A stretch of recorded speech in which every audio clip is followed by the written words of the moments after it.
मैं कुंदन कुमार मंत्रा क्लासेस के इस यूट्यूब चैनल पर आप सभी छात्रों का स्वागत करता हूं। आज से हम लोग 30 प्रश्नों का श्रृंखला देखेंगे जो बीपीएससी टीआरई 4 के लिए बहुत लाभकारी होगा। ठीक ना। इससे पहले हम लोग क्या किए हैं, इससे पहले बलवंत सर के द्वारा 20 प्रश्नों का मैथ का टेस्ट सीरीज लाया गया था। ठीक है, तो आज से हम लोग 30 प्रश्न का 5 ऑप्शन पे डिस्कशन देखेंगे जो कि सुपर 30 के नाम से लाया गया है।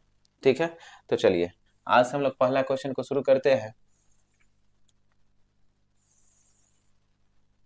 ये मंत्रा क्लासेस के सभी सफल छात्र हैं।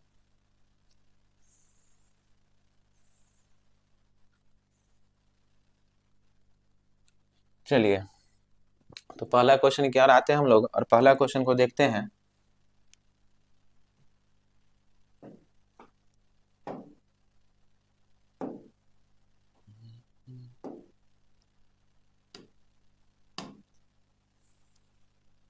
चलिए, पहला क्वेश्चन हम लोग का क्या कि भारत का सुदूर पश्चिम का बिंदु है। ठीक ना, तो भारत का सुदूर पश्चिम का बिंदु है, तो इसमें से देखना है कि भारत के सुदूर पश्चिम का बिंदु कौन सा है।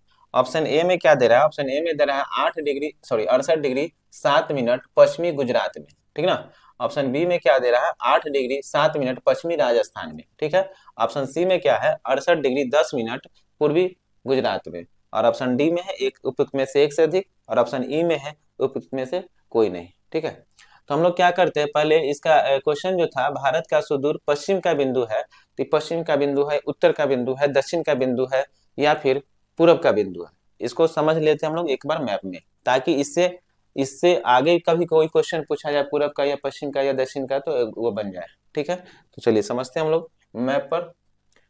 मैप की सहायता से समझने में और आसानी होगा और समझ भी आएगा अच्छा से। चलिए देखते हैं इस क्वेश्चन को हम लोग।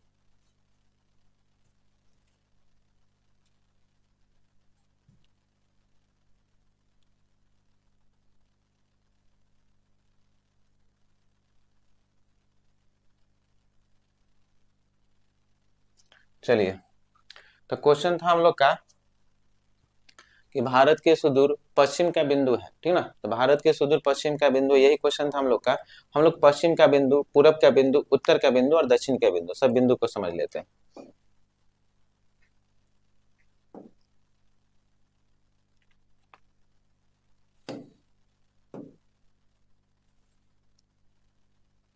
चलिए, भारत के सुदूर पश्चिम का बिंदु है, तो भारत के सुदूर पश्चिम का बिंदु जो है गुजरात के सीमा पर, इसका नाम क्या है, सर क्रीक। सर क्रीक या इसे गौ माता भी कहा जाता है। ठीक है, चलिए भारत के सुदूर स्थित सबसे पूरब का बिंदु देखेंगे तो इसका नाम क्या है, वलांगू या केबिथु। ठीक ना, वलांगू या केबिथु। भारत के सुदूर स्थित सबसे दक्षिण का बिंदु, तो दक्षिण का बिंदु अंडमान निकोबार पर, ग्रेट निकोबार पर एक द्वीप है यहाँ पर, इंदिरा पॉइंट। ठीक ना, ठीक है, तो सबसे सुदूर दक्षिण का बिंदु है इंदिरा पॉइंट। और भारत के सुदूर सबसे उत्तर का बिंदु है जिसका नाम हम लोग देखेंगे इंदिरा कॉल। इंदिरा कॉल। ठीक है, तो एक बार पहले पूर्व पश्चिम उत्तर दक्षिण बिंदुओं का नाम समझ लेंगे। ठीक है, फिर से एक बार देख लेंगे। भारत के सुदूर से सबसे पश्चिम का बिंदु सरक्रिक या गौमाता जो कि गुजरात के सीमा पर। ठीक है, भारत के सुदूर से सबसे पूर्वी बिंदु का नाम वोलांगू या केबिथु जो कि कहाँ पे है, अरुणाचल प्रदेश की सीमा पर। भारत के सुदूर स्थित सबसे दक्षिणी बिंदु का नाम इंदिरा पॉइंट जो कि ग्रेट निकोबार पर स्थित है। इंदिरा पॉइंट को पार्सन पॉइंट या पिग्मेलियन पॉइंट के नाम से भी जाना जाता है। भारत के सुदूर स्थित सबसे उत्तरी बिंदु का नाम है इंदिरा कॉल। इसकी अवस्थिति कहाँ पे है, तो इसकी अवस्थिति आप लोग लद्दाख में है। ठीक है, चलिए इसका हम लोग अक्षांशीय विस्तार में भी समझ लेंगे और देशांतरी विस्तार में समझ लेंगे, क्योंकि आपका क्वेश्चन जो दिया गया था भारत का सुदूर पश्चिम का बिंदु है, जिसमें देशांतर भी दिया गया है और राज्य का नाम भी दिया गया है। ठीक है, नाम नहीं पूछ रहा है आपका, देशांतरीय विस्तार देशांतर में पूछ रहा है और डिग्री में पूछ रहा है, तो इसको समझेंगे। तो इसको देशांतरी विस्तार में ही आंसर को समझा जा सकता है। तो पहले अक्षांशीय विस्तार देख ले रहे हैं और उसके बाद देशांतरी विस्तार देख लेंगे। तो भारत का अक्षांशीय विस्तार हम लोग देखेंगे, तो भारत का अक्षांशीय विस्तार होता है 8 डिग्री 4 मिनट। ठीक ना, 8 डिग्री 4 मिनट, 8 डिग्री 4 मिनट उत्तरी अक्षांश से लेकर, 8 डिग्री 4 मिनट उत्तरी अक्षांश से लेकर यहाँ पर देखेंगे तो 37 डिग्री 6 मिनट उत्तरी अक्षांश। ठीक है, तो ये भारत का अक्षांशीय विस्तार है। अक्षांशीय विस्तार कितना से कितना, 8 डिग्री 4 मिनट से 37 डिग्री 6 मिनट। क्लियर है। देशांतरीय विस्तार देखेंगे तो देशांतरीय विस्तार ये रहा हम लोग का 68 डिग्री 7 मिनट पूर्वी देशांतर से लेकर 97 डिग्री, ये अरुणाचल प्रदेश वाला, 97 डिग्री 25 मिनट पूर्वी देशांतर। ठीक है, तो भारत जो है पूरा रूप से पूर्वी देशांतर में, इसीलिए पूर्वी देशांतर में, इसीलिए 68 डिग्री 7 मिनट पूर्वी देशांतर से लेकर 97 डिग्री 25 मिनट, यही समझना था हम लोग को सिर्फ। ठीक, क्योंकि भारत का क्वेश्चन पूछा गया था पश्चिमी बिंदु, ठीक ना, लेकिन यहाँ पर आंसर में ऑप्शन में आ रहा है 68 डिग्री 7 मिनट पूर्वी। पूर्वी कहने का मतलब कि भारत पूरा पूर्वी देशांतर में है, ठीक ना, तो इसका आंसर यही होगा 68 डिग्री 7 मिनट पूर्वी देशांतर, जो कि ऑप्शन में हम लोग देखेंगे। और एक बार इंदिरा पॉइंट के बारे में समझ लेंगे।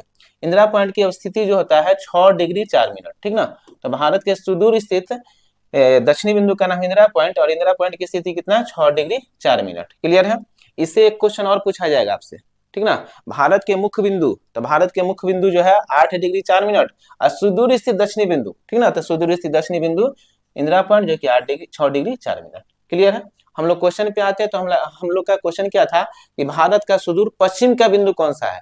ऑप्शन ए में हम लोग देखे थे, तो एक बार देख लेते हैं। देखिए पश्चिम का बिंदु हम लोग का क्या है, 68 डिग्री 7 मिनट पूर्वी देशांतर, ठीक ना, जो कि कहाँ पर है, गुजरात। तो 68 डिग्री 7 मिनट पूर्वी देशांतर और गुजरात, ऑप्शन में हम लोग यही ऑप्शन खोजेंगे। ठीक है, चलिए ऑप्शन पे आते हैं हम लोग। आप लोग नोट कर लिए होंगे।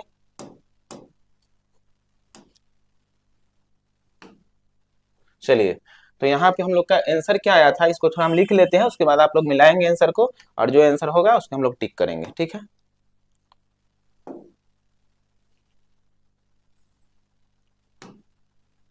चलिए आंसर हम लोग का आया था क्या कि 68 डिग्री 7 मिनट पूर्वी देशांतर, ठीक ना, पूर्वी देशांतर, देशांतर नहीं था लेकिन 68 डिग्री 7 मिनट पूर्वी देशांतर हम लिख देते हैं, ऑप्शन में तो है नहीं लेकिन लिख देते हैं, ठीक ना, 68 डिग्री 7 मिनट पूर्वी, ठीक ना, मतलब देशांतर। और गुजरात होगा तो हम लोग गुजरात पे ही आए थे ना, गुजरात, तो देखिए कोई ऑप्शन है 68 डिग्री 7 मिनट पूर्वी गुजरात, ठीक है, तो 68 डिग्री 7 मिनट पश्चिमी है तो ये तो होगा नहीं। 68 डिग्री 7 मिनट पश्चिमी राजस्थान है, ये भी नहीं होगा। 68 डिग्री 10 मिनट पूर्वी गुजरात है, ये 68 डिग्री 10 मिनट पूर्वी गुजरात है, सॉरी, तो ये भी नहीं होगा। एक से अधिक तो होना ही नहीं है, तो उपयुक्त में से कोई नहीं आंसर होगा। ठीक है, तो बीपीएससी हमेशा ऐसा क्वेश्चन देती है, और इसका आंसर क्या है हम लोग का, इनमें से कोई नहीं। क्लियर है, तो ये था आंसर हम लोग का, क्या चीज, आंसर होगा 68 डिग्री 7 मिनट पूर्वी देशांतर, और कहा, गुजरात। ठीक है, किस चीज का आंसर है, भारत का सुदूर पश्चिम का बिंदु है। ठीक है, तो हम लोग दूसरे क्वेश्चन की ओर बढ़ते हैं। चलिए,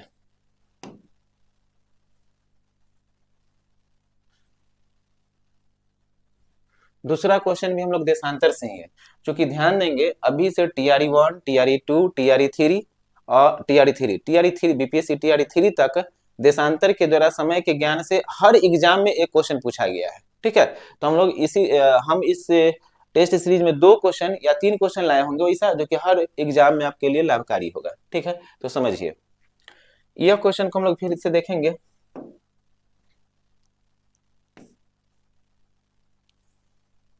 चलिए, क्वेश्चन में क्या है, 2 शहर, शहर ए का नाम दिया हुआ है, 2 शहर है, शहर ए 30 डिग्री नॉर्थ और 60 डिग्री ईस्ट। क्लियर है। शहर बी है जो 30 डिग्री नॉर्थ और 80 डिग्री बीच कलांतर के, कलांतर मतलब काल के समय का अंतर पूछ रहा है, दोनों शहर के बीच का क्या पूछ रहा है, समय का अंतर पूछ रहा है। ठीक है, तो इसको हम लोग समझेंगे कैसे, देखिएगा। पहले तो हम लोग क्या करेंगे ना, 2 शहर के इंडिकेट कर लेंगे, और जब भी समय का ज्ञान करना होता है, समय को निकालना होता है, तो समय का ज्ञान देशांतर के बीच से ही निकलता है, ना कि अक्षांश के बीच से निकलता है। तो समय का ज्ञान किससे होता है, देशांतर के बीच से। तो पहले हम लोग दोनों का देशांतर के बीच की दूरी समझते हैं, पहले यहीं पर हम लोग देख लेते हैं।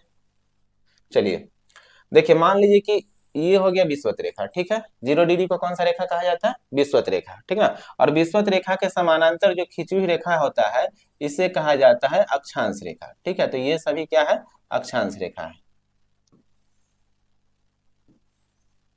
ठीक है, तो विषुवत रेखा के समानांतर खींची हुई रेखा को कौन सा रेखा कहा गया, अक्षांश रेखा। चलिए समझिए, तो क्वेश्चन क्या पूछ रहा है कि 30 डिग्री नॉर्थ, नॉर्थ या साउथ कहने का जब भी एग्जाम में क्वेश्चन आए नॉर्थ या साउथ, इसका मतलब वो क्या इंडिकेट कर रहा है, अक्षांश रेखा को। ठीक ना, क्योंकि अक्षांश रेखाएं उत्तर या दक्षिण हो सकती है। ठीक है, तो ध्यान देंगे 30 डिग्री बोल रहा है नॉर्थ, तो मान लीजिए कि यहाँ पर 1 2 3 4 4 करते करते ये वाला जो होगा हम लोग का मान लेंगे कि 30 डिग्री नॉर्थ हो जाएगा, ठीक है, 30 डिग्री नॉर्थ मान लीजिए, ठीक है। और दूसरा में बोल क्या रहा है कि 30 डिग्री नॉर्थ, दूसरा में भी क्या है ना, दूसरा में भी 30 डिग्री नॉर्थ दे रहा है। हाँ, तो दूसरा भी 30 डिग्री नॉर्थ का ही शहर का बोल रहा है, ठीक है ना। तो अक्षांशीय विस्तार दोनों का एक ही बोल रहा है, दोनों शहर का अक्षांशीय विस्तार एक ही, यानी दोनों शहर जो है एक ही अक्षांश पे स्थित होगा, ठीक है। चलिए समझिएगा, लेकिन देशांतर दोनों का अलग अलग हो जाएगा। देशांतर में क्या बोल रहा है कि 60 डिग्री ईस्ट, ठीक ना, ये मान लेंगे 0 डिग्री देशांतर, ठीक है। 0 डिग्री देशांतर से इधर 180 देशांतर होता है और 0 डिग्री देशांतर से इधर 180 देशांतर होता है, ठीक है ना। कुल देशांतर की संख्या कितना, 360, ठीक है। चलिए समझिएगा, तो बोल रहा है कि 60 डिग्री ईस्ट, ठीक ना, तो 60 डिग्री ईस्ट और 80 डिग्री ईस्ट, तो मान लेंगे कि 0 डिग्री यहाँ पर है, तो 1 2 3 4 ऐसे ऐसे करते करते तो कुछ दूरी पर ले लेते हैं, यहाँ मान लेते हैं कि 60 डिग्री, ये हो गए 60 डिग्री, ठीक ना। तो 60 डिग्री ईस्ट यहाँ पर है और ईस्ट में ही बोल रहा है, और 80 डिग्री ईस्ट बोल रहा है, ठीक है। तो 80 डिग्री और आगे होगा, तो 80 डिग्री ईस्ट यहाँ पर मान लेते हैं कि 80 डिग्री ईस्ट यहाँ पर होगा, ठीक है। तो ये 80 डिग्री ईस्ट हो गया। तो समझिए अब शहर को हम लोग नाम इंडिकेट करते हैं। पहला शहर था 30 डिग्री नॉर्थ और 60 डिग्री ईस्ट, तो 30 डिग्री नॉर्थ ये हुआ और ये 60 डिग्री ईस्ट हुआ, तो यहाँ पर एक शहर होगा, ठीक है। और दूसरा देखेंगे 60 डिग्री, दूसरा सॉरी 30 डिग्री नॉर्थ और 80 डिग्री ईस्ट, तो 30 डिग्री नॉर्थ यहाँ पर है ये वाला, ठीक है, यही हुआ, और 80 डिग्री ईस्ट तो यहाँ पर हुआ। अब देखिए, अब क्वेश्चन क्या पूछ रहा है आपसे, दोनों के बीच कालांतर, तो कालांतर यानी समय का अंतर पूछ रहा है, तो दोनों के बीच समय का अंतर कितना है, तो देखिए दोनों के बीच कितना डिग्री का अंतर है, 20 डिग्री का अंतर है। 80 डिग्री में से 60 डिग्री हम लोग घटाएंगे तो कितना आएगा, 20 डिग्री आएगा, ठीक है। जब 20 डिग्री आएगा तो 1 डिग्री में हम लोग जानते हैं कितना मिनट होता है, 4 मिनट, ठीक ना, 1 डिग्री में 4 मिनट, ठीक है। तो 20 डिग्री में कितना मिनट होगा, 20 गुने 4 कर लेंगे, कितना मिनट आ जाएगा, 80 मिनट, ठीक है। तो आपका कितना मिनट का अंतर होगा, दोनों शहर के बीच में 80 मिनट का अंतर होगा। देखिएगा आंसर कौन में 80 मिनट, तो ऑप्शन ए में ही आप लोग को मिल गया कितना, 80 मिनट। तो आंसर किसका, इसका क्या हो जाएगा, ए, ठीक है। तो ये था दूसरा क्वेश्चन, आप लोग का समझ चुके होंगे आप लोग बहुत अच्छी तरह से, ठीक है। फिर अगर अगला क्वेश्चन की ओर हम लोग बढ़ते हैं।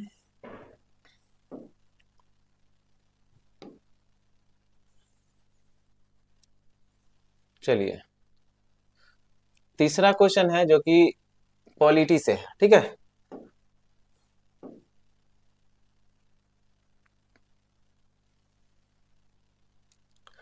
तीसरे क्वेश्चन में क्या पूछ रहा है, इनमें से कौन सुमेलित है, कौन सा सुमेलित है सो पूछ रहा है, ठीक है ना। अनुच्छेद 74 बोल रहा है, क्या अनुच्छेद 74 में मंत्रिपरिषद है, बिल्कुल है। अनुच्छेद 74 में क्या चीज का चर्चा किया गया है, मंत्रिपरिषद का चर्चा किया गया है। एक बात याद रखेंगे में हमेशा, मंत्रिपरिषद का प्रधान कौन होते हैं, तो मंत्रिपरिषद के प्रधान प्रधानमंत्री होते हैं। मंत्रिपरिषद के प्रधान कौन होते हैं, प्रधानमंत्री, ठीक है। एक बात और याद रखेंगे इसके साथ, मंत्रिपरिषद की चर्चा तो अनुच्छेद 74 में है, लेकिन क्या मंत्रिमंडल की चर्चा मूल संविधान में था, नहीं, मंत्रिमंडल की चर्चा मूल संविधान में नहीं था। मंत्रिमंडल शब्द को 44वां संविधान संशोधन हुआ है 1978 ईस्वी में, और इसे जोड़ा गया, ठीक ना। और इसे किस अनुच्छेद में जोड़ा गया, 352 के क में जोड़ा गया, ठीक ना। तो मंत्रिमंडल शब्द जो है 352 के क में मंत्रिमंडल शब्द का चर्चा किया गया है, जो कि मूल संविधान में मंत्रिमंडल शब्द नहीं था, मंत्रिपरिषद था, जो कि अनुच्छेद कितना में है, 74 में है, ठीक है। दूसरा देखेंगे अनुच्छेद 50 क्या है, कार्यपालिका से विधायिका को अलग किया गया, तो बिल्कुल ठीक है, अनुच्छेद 50 के तहत कार्यपालिका को विधायिका से अलग किया गया, यह भी ठीक है, दोनों सही है। अनुच्छेद 58 देखेंगे तो राष्ट्रपति की योग्यता की चर्चा किया गया, यह भी सही है, राष्ट्रपति की योग्यता की चर्चा अनुच्छेद 58 में है। ये बिल्कुल जानना आपका जरूरी होगा कि राष्ट्रपति की योग्यता क्या होता है, तो इसको हम लोग समझ लेते हैं थोड़ा सा, कि राष्ट्रपति की योग्यता की चर्चा भारतीय संविधान के अनुच्छेद 58 में किया गया है। और इसकी योग्यता क्या होना चाहिए, तो पहले तो भारत का नागरिक होना चाहिए, राष्ट्रपति जो बनेंगे वो क्या होना चाहिए, भारत का नागरिक होना चाहिए, ठीक ना। उनका उम्र कितना वर्ष, कम से कम 35 वर्ष, राष्ट्रपति बनने के लिए न्यूनतम योग्यता कितना, कम से कम 35 वर्ष। अधिकतम योग्यता राष्ट्रपति बनने के लिए अधिकतम उम्र सीमा, कोई उम्र सीमा नहीं है, 80 वर्ष के भी होंगे तो राष्ट्रपति का चुनाव लड़ सकते हैं, लेकिन न्यूनतम योग्यता 35 वर्ष होना चाहिए, ठीक है। अगला देखेंगे इसमें योग्यता में एक और इंपॉर्टेंट योग्यता में याद रख लेंगे कि राष्ट्रपति बनने के लिए लोकसभा उम्मीदवार की योग्यता होनी जरूरी है। राष्ट्रपति बनने के लिए किसकी योग्यता होनी जरूरी है, लोकसभा उम्मीदवार की योग्यता होना जरूरी है, ठीक है। आगे ध्यान देंगे, इसमें एक दो और योग्यता देख लेते हैं। राष्ट्रपति बनने के लिए भारत के किसी भी राज्य के निर्वाचन सूची में नाम होना चाहिए, ठीक है ना। तो निर्वाचन सूची में नाम होना चाहिए। जमानत राशि के लिए 15,000 रुपया आरबीआई के पास जमा होना चाहिए और लाभ के पद पर न होना चाहिए। तो ये राष्ट्रपति की योग्यता होती है, ठीक है। तो राष्ट्रपति की योग्यता की चर्चा अनुच्छेद कितना में किया गया, 58 में, ठीक है। तो इसका आंसर जो हो गया ना, ये भी सही है, ए भी सही है, बी भी सही है, सी भी सही है, और तो ये आंसर इसका क्या हो जाएगा, उपयुक्त में से एक से अधिक। तो आंसर डी हो जाएगा। इसमें थोड़ा सा राष्ट्रपति की चर्चा कर दे रहे हैं, यहाँ पर ध्यान देंगे। अनुच्छेद 52 में राष्ट्रपति के पद का चर्चा किया गया, ठीक है। 53 में राष्ट्रपति जो होते हैं संघीय कार्यपालिका के प्रधान होते हैं, ठीक ना, कार्यपालिका के प्रधान, और संघीय कार्यपालिका के प्रधान होते हैं अनुच्छेद कितना में, 53 में। अनुच्छेद 54 में राष्ट्रपति के निर्वाचन प्रक्रिया का चर्चा किया गया है। 54 में क्या चीज है, राष्ट्रपति के निर्वाचन प्रक्रिया का चर्चा किया गया है। और राष्ट्रपति का निर्वाचन प्रक्रिया किस देश के संविधान से लिया गया है, तो राष्ट्रपति का निर्वाचन प्रक्रिया आयरलैंड के संविधान से लिया गया, ठीक है। अनुच्छेद 55 में राष्ट्रपति के कोटा का चर्चा किया गया। कोटा क्या होता है, तो राष्ट्रपति का कोटा होता है निर्वाचन के लिए न्यूनतम कोटा, क्योंकि राष्ट्रपति का जब चुनाव होता है तो राष्ट्रपति के चुनाव में जो व्यक्ति राष्ट्रपति के चुनाव जीतेंगे उनके लिए कम से कम 50% से एक ज्यादा वोट होनी चाहिए, इसी को न्यूनतम कोटा कहा जाता है। अनुच्छेद 56 देखेंगे तो अनुच्छेद 56 में क्या है, अनुच्छेद 56 में राष्ट्रपति के कार्यकाल का चर्चा किया गया, ठीक ना, कार्यकाल। तो राष्ट्रपति के कार्यकाल की चर्चा अनुच्छेद कितना में है, 56 में। और 56 के तहत राष्ट्रपति का कार्यकाल कितना दिनों का होता है, राष्ट्रपति का कार्यकाल 5 साल का होता है। 57 में कोई भी व्यक्ति राष्ट्रपति का चुनाव दोबारा लड़ सकते हैं, अनुच्छेद 57 के तहत, ठीक है। अनुच्छेद 58 में देखेंगे तो 58 में राष्ट्रपति की योग्यता की चर्चा किया गया, जैसा कि हम लोग यहाँ पर देखे, ठीक ना। अनुच्छेद 59 में देखेंगे तो राष्ट्रपति की दशा और स्थिति को देखेंगे, और दशा स्थिति में क्या देखना है, तो राष्ट्रपति बनने के लिए लाभ के पद पर न होना चाहिए, या राष्ट्रपति बनने के लिए कम से कम 50 सांसद सदस्य का अनुमोदन या 50 सांसद सदस्य का प्रस्तावित होना जरूरी है, ठीक है।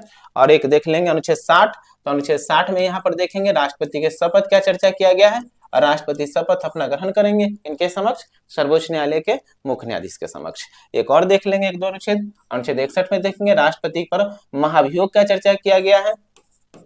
हटाने की प्रक्रिया महाभियोग कहलाती है, महाभियोग की चर्चा अनुच्छेद कितना में, 61 में। और राष्ट्रपति पर महाभियोग प्रक्रिया एक अर्ध न्यायिक प्रक्रिया है, ठीक है। और 62 देखेंगे कि राष्ट्रपति का पद जो होगा, अनुच्छेद 62 में राष्ट्रपति का पद कभी खाली नहीं होता है, अगर खाली भी होगा तो राष्ट्रपति के पद को 6 महीना के अंदर भर लिया जाना होगा, ठीक है।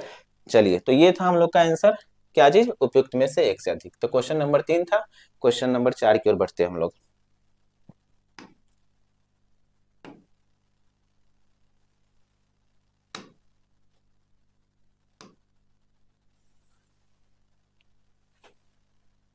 फिर से एक ज्योग्राफी का क्वेश्चन मिल गया, चलिए देखते हैं।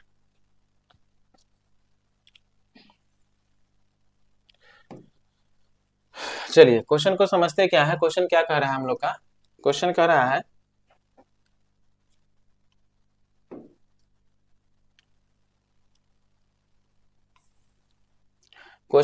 क्या कि ध्रुवों की ओर तरफ जाने पर अक्षांशीय रेखाओं के व्यास की प्रकृति कैसी होती है, यानी ध्रुव की तरफ जाने पर अक्षांश की रेखा की प्रकृति कैसी होती है, ठीक है। तो हम लोग देखेंगे कि ध्रुव की तरफ जाने पर अक्षांशीय रेखा की प्रकृति कैसी होती है।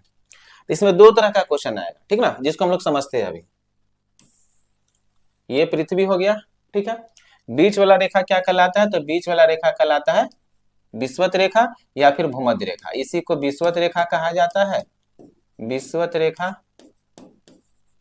या भूमध्य रेखा कहा जाएगा, ठीक ना। यह पृथ्वी पर स्थित सबसे लंबी अक्षांश रेखा है, लगभग 40,076 या 75 किलोमीटर देता होगा, ठीक ना। तो यह पृथ्वी पर स्थित सबसे लंबी अक्षांश रेखा है, ठीक है। यह विषुवत रेखा क्या करती है, पृथ्वी को 2 गोलार्धों में बांटती है, उत्तरी गोलार्ध और दक्षिणी गोलार्ध। इसके ऊपर वाला को क्या कहा जाता है, उत्तरी गोलार्ध, ठीक है। हम लोग पूरा बेसिक से पढ़ेंगे इसको, ठीक ना, क्योंकि एग्जाम में क्या है ना, छोटा छोटा क्वेश्चन क्या होता है, गलत हो जाता है, और वही क्वेश्चन जो सब कोई जानता है और आप गलत करके आइएगा तो रिजल्ट वहीं पे रुक जाती है। तो देखेंगे विषुवत रेखा के उत्तर वाले भाग को उत्तरी गोलार्ध और दक्षिण वाले भाग को क्या कहा जाएगा, दक्षिणी गोलार्ध, ठीक है। तो ये समझ गया, ठीक है हम लोग। तो विषुवत रेखा के उत्तर वाले भाग को उत्तरी गोलार्ध, दक्षिण वाले भाग को दक्षिणी गोलार्ध। विषुवत रेखा के समानांतर खींची हुई रेखा क्या कहलाती है? अक्षांश रेखा, या कोणीय दूरी को भी अक्षांश रेखा कहा जा सकता है। तो ये हो गया हम लोग का क्या चीज? अक्षांश रेखा। तो विषुवत रेखा के समानांतर खींची हुई रेखा क्या कहलाएगी? अक्षांश रेखा। ठीक है, तो पृथ्वी पर सबसे लंबी अक्षांश रेखा क्वेश्चन पूछा जाए, कौन सा हो जाएगा? 0 डिग्री। ठीक है, प्रत्येक एक एक डिग्री पर एक एक अक्षांश रेखा खींचा होता है, प्रत्येक एक एक डिग्री पर, ठीक ना। और यहाँ पर आते आते यहाँ पर क्या हो जाएगा? 90 अक्षांश। ठीक है, इधर उत्तरी ध्रुव में 90 अक्षांश, दक्षिण में भी आएंगे तो 90 अक्षांश, यानी समझेंगे कि उत्तरी गोलार्ध में कुल अक्षांश की संख्या कितना? 90। दक्षिणी गोलार्ध में कुल अक्षांश की संख्या कितना? 90। यानी कुल विषुवत रेखा सहित, एक विषुवत रेखा को भी अक्षांशीय रेखा गिना जाता है, तो विषुवत रेखा सहित कुल अक्षांशों की संख्या कितना हो जाता है? 181। 90 प्लस 90 और प्लस कितना? 1, तो कितना हो जाएगा? 181। लेकिन क्या समझेंगे, यहाँ पर 90 डिग्री अक्षांशीय रेखा को एक बिंदु माना जाता है, तो 90 डिग्री उत्तरी अक्षांश रेखा और 90 डिग्री दक्षिणी अक्षांश रेखा को घटा लेंगे, ठीक ना।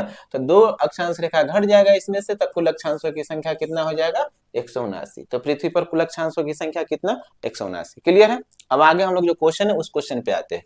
क्वेश्चन हम लोग का क्या क्या था कि ध्रुव की तरफ जाने पर अक्षांश रेखाओं की व्यास की प्रकृति कैसी होगी? या स्थिर रहता है, या घट जाता है, या बढ़ जाता है, उपयुक्त में से एक से अधिक, या उपयुक्त में से कोई नहीं। चलिए समझिए, देखिए ये हम लोग का विषुवत रेखा और ये है उत्तरी ध्रुव और ये है क्या? दक्षिणी ध्रुव।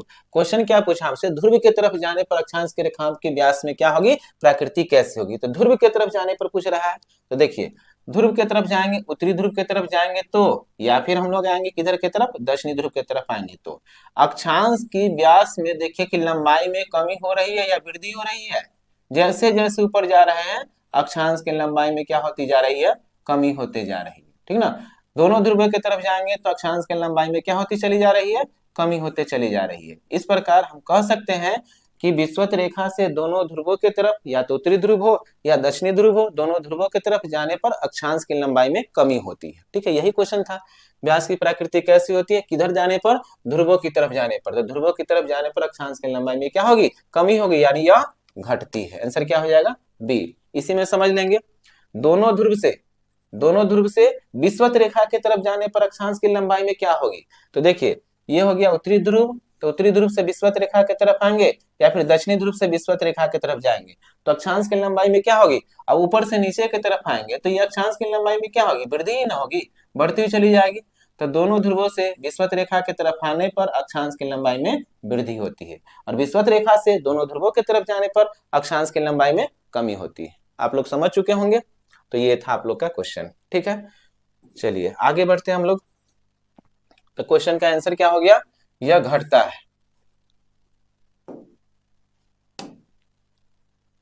तो ये 4 नंबर क्वेश्चन था। अगले क्वेश्चन की ओर बढ़ते हैं।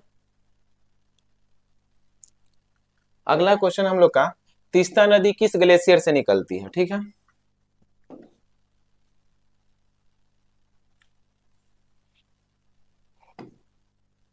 चलिए देखेंगे इसको। तीस्ता नदी किस ग्लेशियर से निकलती है? ऑप्शन ए में है जेमू ग्लेशियर, ऑप्शन बी में सियाचिन ग्लेशियर, ऑप्शन डी में है गंगोत्री ग्लेशियर। उपयुक्त में से एक से अधिक, उपयुक्त में से कोई नहीं।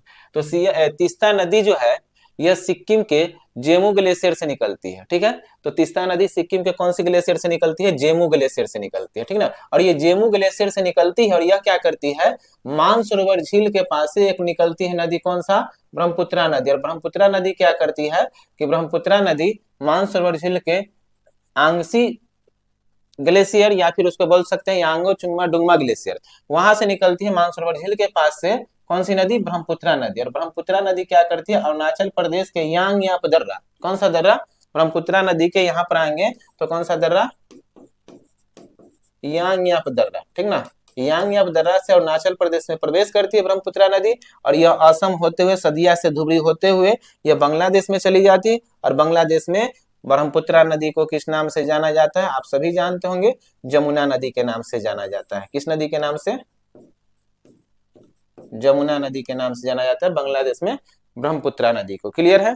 अब इसके बारे में हम क्या समझाना चाह रहे थे, इसको समझिएगा। क्वेश्चन एक और पूछा जाता है इसी में कि तीस्ता नदी ब्रह्मपुत्रा नदी से दाएं तरफ से मिलती है या बाएं तरफ से मिलती है, ठीक ना। तो तीस्ता नदी ये ब्रह्मपुत्रा नदी में दाएं तरफ से ये आएगी सिक्किम के जेमू ग्लेशियर से, और जेमू ग्लेशियर से आकर और ऐसे मिलती है तीस्ता नदी, ठीक ना। तो तीस्ता नदी किधर से मिलती है, दाई तरफ से। और कहां पर मिलती है, भारत में या बांग्लादेश में, तो तीस्ता नदी बांग्लादेश में जाकर मिलती है किससे, तो तीस्ता नदी बांग्लादेश में जाकर मिलती है किससे, ब्रह्मपुत्रा नदी से, ठीक है। तो ब्रह्मपुत्रा नदी से तीस्ता नदी जाकर मिलती है। चलिए इसके बारे में एक और, जब ब्रह्मपुत्रा का चर्चा आ गया तो ब्रह्मपुत्रा को समझ लेंगे कि तिब्बत में इसे सांगपो नदी के नाम से जाना जाता है। किस नदी के नाम से, सांगपो नदी के नाम से, ठीक है। अरुणाचल प्रदेश के पास इसे दिहांग नदी के नाम से जाना जाता है, दिहांग नदी के नाम से, ठीक है। और इसे भारत में जब असम में आ जाती है तब इसे ब्रह्मपुत्रा नदी के नाम से जाना जाता है, ठीक है। किस नदी के नाम से, ब्रह्मपुत्रा नदी के नाम से। और जब यह बांग्लादेश में आ जाता है तब इसे जमुना नदी के नाम से जाना जाता है। और इसी में जब गंगा नदी आती है तो गंगा नदी को बांग्लादेश में किस नदी के नाम से जाना जाता है, तो गंगा को बांग्लादेश में पद्मा नदी के नाम से जाना जाता है। और दोनों के संगम में एक नदी आकर मिलती है बराकर, तब इसके संगम को क्या कहा जाता है, मेघना के नाम से जाना जाता है, ठीक है। तो इतना आप लोग समझ चुके हैं, आगे बढ़िए। ग्लेशियर, ठीक ना। तो सियाचिन ग्लेशियर, सियाचिन ग्लेशियर जो है भारत के सबसे ऊंची चोटी देखेंगे केटू जहां पर स्थित है, केटू जिसे गार्डविन ऑस्टिन के नाम से भी जाना जाता है, काराकोरम पर्वत पर स्थित है, ठीक ना। तो सियाचिन ग्लेशियर कहाँ स्थित है, काराकोरम पर्वत श्रेणी पर स्थित है, ठीक ना। और यहीं पर सियाचिन ग्लेशियर भारत के सबसे ऊंचा ग्लेशियर है। और यहाँ पर विश्व का सबसे ऊंचाई पर स्थित युद्ध स्थल भी है, ठीक है। और यहाँ पर देखेंगे एक केटू, तो केटू के बारे में समझेंगे। केटू जो है भारत की सबसे ऊंची चोटी है, ठीक ना। भारत की सबसे ऊंची चोटी कौन सी है, केटू या गार्डविन ऑस्टिन। इसकी ऊंचाई कितना है, तो 8611 मीटर, ठीक ना। ये भारत की सबसे ऊंची चोटी है, ठीक है। भारत की, इस बार टीजीटी के क्वेश्चन में, टीजीटी बीपीएससी टीजीटी के एग्जाम में यह क्वेश्चन पूछा गया था तीनों की, भारत की सबसे ऊंची चोटी क्या है। तो भारत की सबसे ऊंची चोटी कौन सा है, केटू या गार्डविन ऑस्टिन, जिसकी ऊंचाई कितना है, 8611। भारतीय हिमालय की सबसे ऊंची चोटी अगर पूछ दिया जाए आपसे कि भारतीय हिमालय की सबसे ऊंची चोटी क्या है, तो भारतीय हिमालय की सबसे ऊंची चोटी जो है कंचनजंगा, क्या है, कंचनजंगा, ठीक है। और कंचनजंगा इसकी ऊंचाई कितना है, तो 8598 मीटर, ठीक है ना, 8598 मीटर।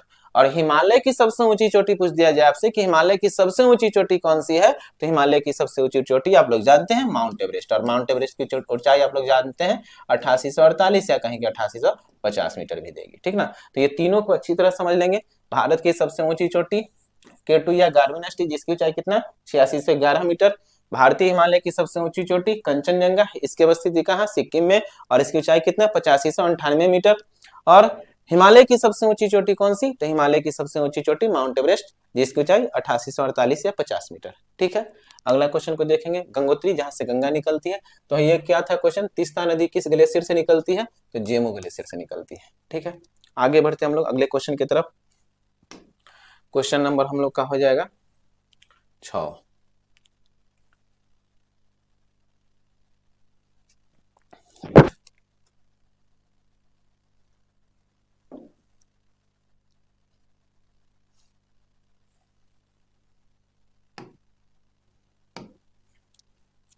क्वेश्चन नंबर 6 को देखेंगे, रुद्रप्रयाग, ठीक ना। रुद्रप्रयाग निम्नलिखित में से किन नदियों के संगम पर स्थित है, ठीक ना।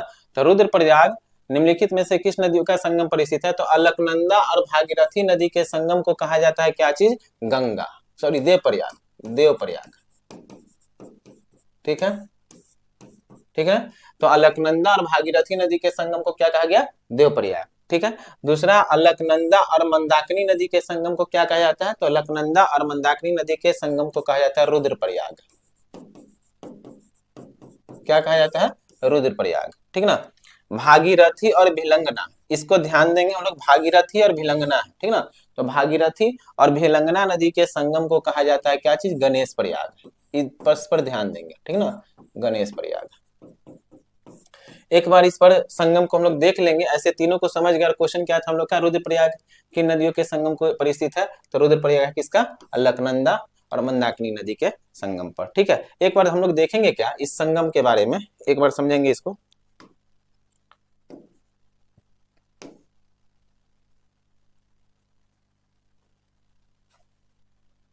देखिए एक यहाँ पर ना सतोपथ ग्लेशियर है, सतोपथ ग्लेशियर से दो धारा निकलती है, ठीक ना। एक निकलेगा धौली गंगा और एक विष्णु गंगा। तो ये हो गया धौली गंगा, धौली गंगा, और इधर बोला विष्णु गंगा, ठीक ना। तो ये धौली गंगा और विष्णु गंगा, इसके संगम को क्या कहा जाएगा, तो इसके संगम को कहा जाएगा विष्णु प्रयाग, ठीक है। तो धौली गंगा और विष्णु गंगा के संगम को क्या कहा गया, विष्णु प्रयाग, ठीक है। आगे देखेंगे यह जो है, और दोनों के संगम से बनने वाली नदी जो होती है अलकनंदा, तो यही धौली गंगा और विष्णु गंगा के संगम से मिलने वाली जो नदी बनेगी, कौन सी नदी बनेगी, अलकनंदा। तो यह नदी हो जाएगा अलकनंदा, ठीक ना। आगे चलेंगे तो यहाँ पर एक नदी आकर मिलेगी, ठीक ना, और यहाँ पर नदी आकर जो मिलती है कौन सा, नंदाकिनी,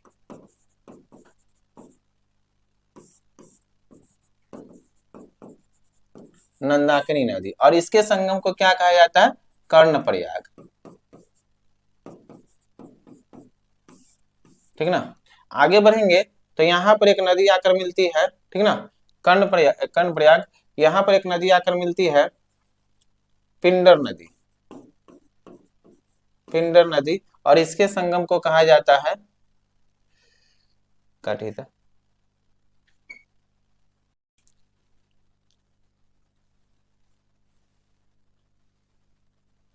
तो चलिए हम लोग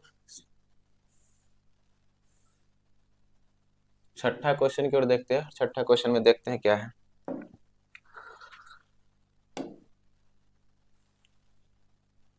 छठा क्वेश्चन कह रहा है आप लोग का कि रुद्रप्रयाग निम्नलिखित में से किन नदियों के संगम पर स्थित है। ध्यान देंगे, रुद्रप्रयाग निम्नलिखित में से किन नदियों के संगम पर स्थित है, तो अलकनंदा और भागीरथी दोनों के संगम पर कौन सा है, देवप्रयाग, ठीक ना।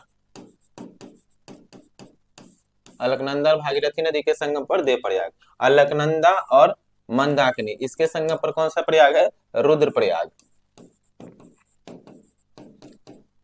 और एक देखेंगे भागीरथी और भिलंगना नदी के संगम पर कौन सा प्रयाग है, तो यह है गणेश प्रयाग।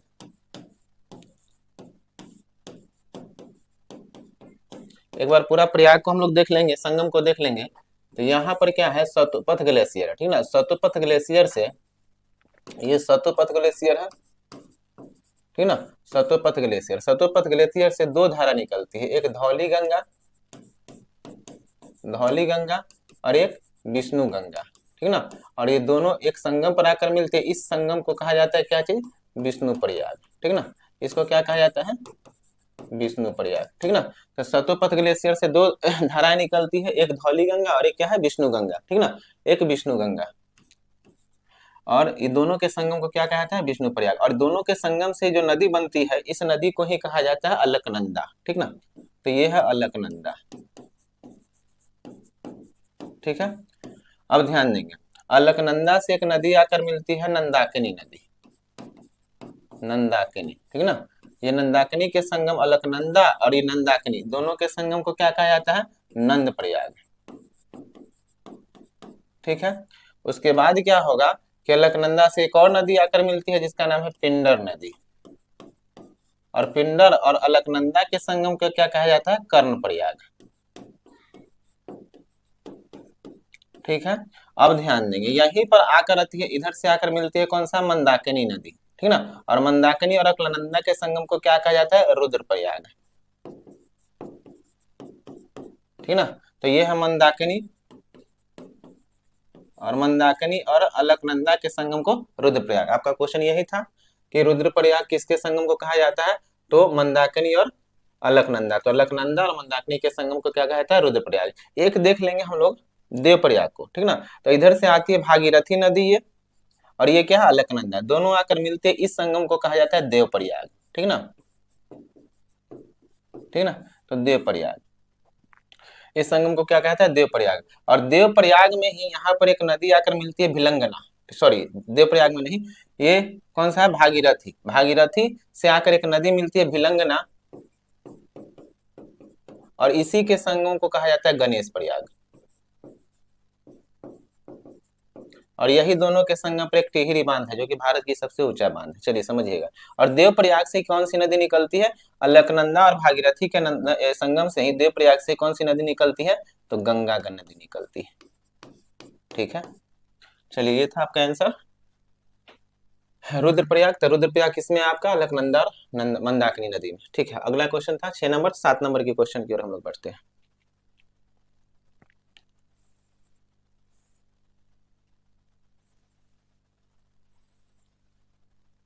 7 नंबर क्वेश्चन में क्या कह रहा है, देखेंगे।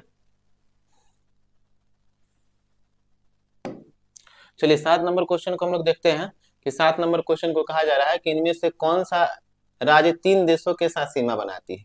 तो एक बार मैप को देख लेंगे कि कौन सा राज्य जो है 3 देशों के साथ सीमा बनाती है। तो देखेंगे एक सिक्किम है, ठीक ना। तो सिक्किम को हम लोग देखेंगे क्या कि सिक्किम इधर नेपाल से ही बनाएगी, इधर जो देखेंगे किधर, इधर भूटान से ही बनाएगी और उधर क्या बनाएगी, चीन से ही बनाएगी। तो एक बार मैप को ही देख लेते हैं, अरुणाचल प्रदेश, त्रिपुरा, 3 ऑप्शन को याद रखें और मैप को हम लोग एक बार देख लेते हैं।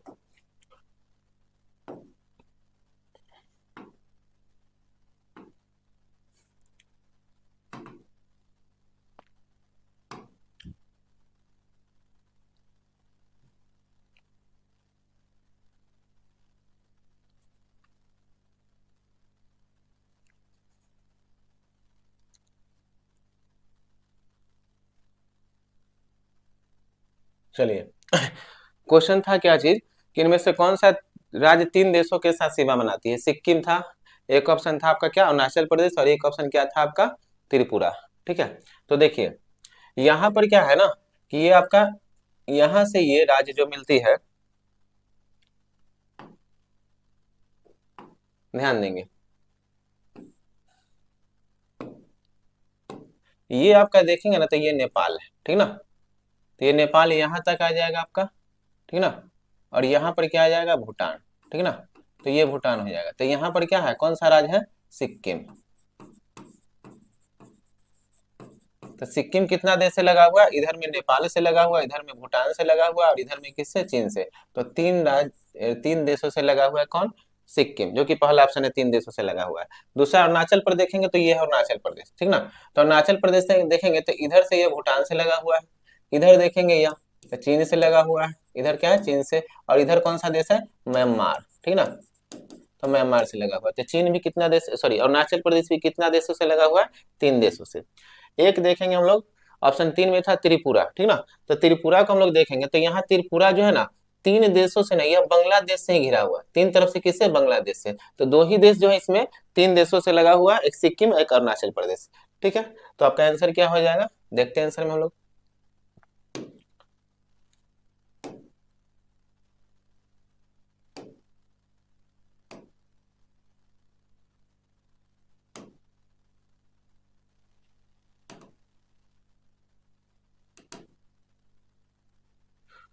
चलिए आंसर क्या हो जाएगा, सिक्किम 3 देश से लगा हुआ है, ये आप समझ गए।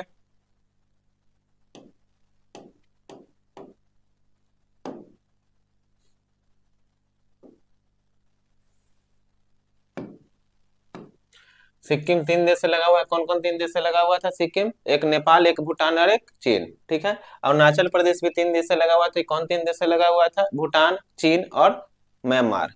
और त्रिपुरा बांग्लादेश से 3 तरफ से घिरा हुआ है। तो एक भी लगा हुआ है और 2 भी लगा हुआ, इसलिए इसका आंसर क्या हो जाएगा, उपयुक्त में से एक से अधिक, ठीक है। तो ये था हम लोग का 7 नंबर क्वेश्चन। 8 नंबर क्वेश्चन की ओर बढ़ते हैं हम लोग। 8 नंबर में क्वेश्चन क्या है, देखेंगे, सबसे विनाशकारी भूकंपीय तरंग कौन सी होती है। चलिए भूकंप के बारे में थोड़ा सा जान लेते हैं। देखिए भूकंप देखिए भूकंप की जहां से उत्पत्ति होती है, ठीक ना, भूकंप की जहां से उत्पत्ति होती है इसे क्या कहा जाता है, फोकस, ठीक ना। भूकंप की जहां से उत्पत्ति होती है उसे भूकंप केंद्र या फोकस कहा जाता है, ठीक है।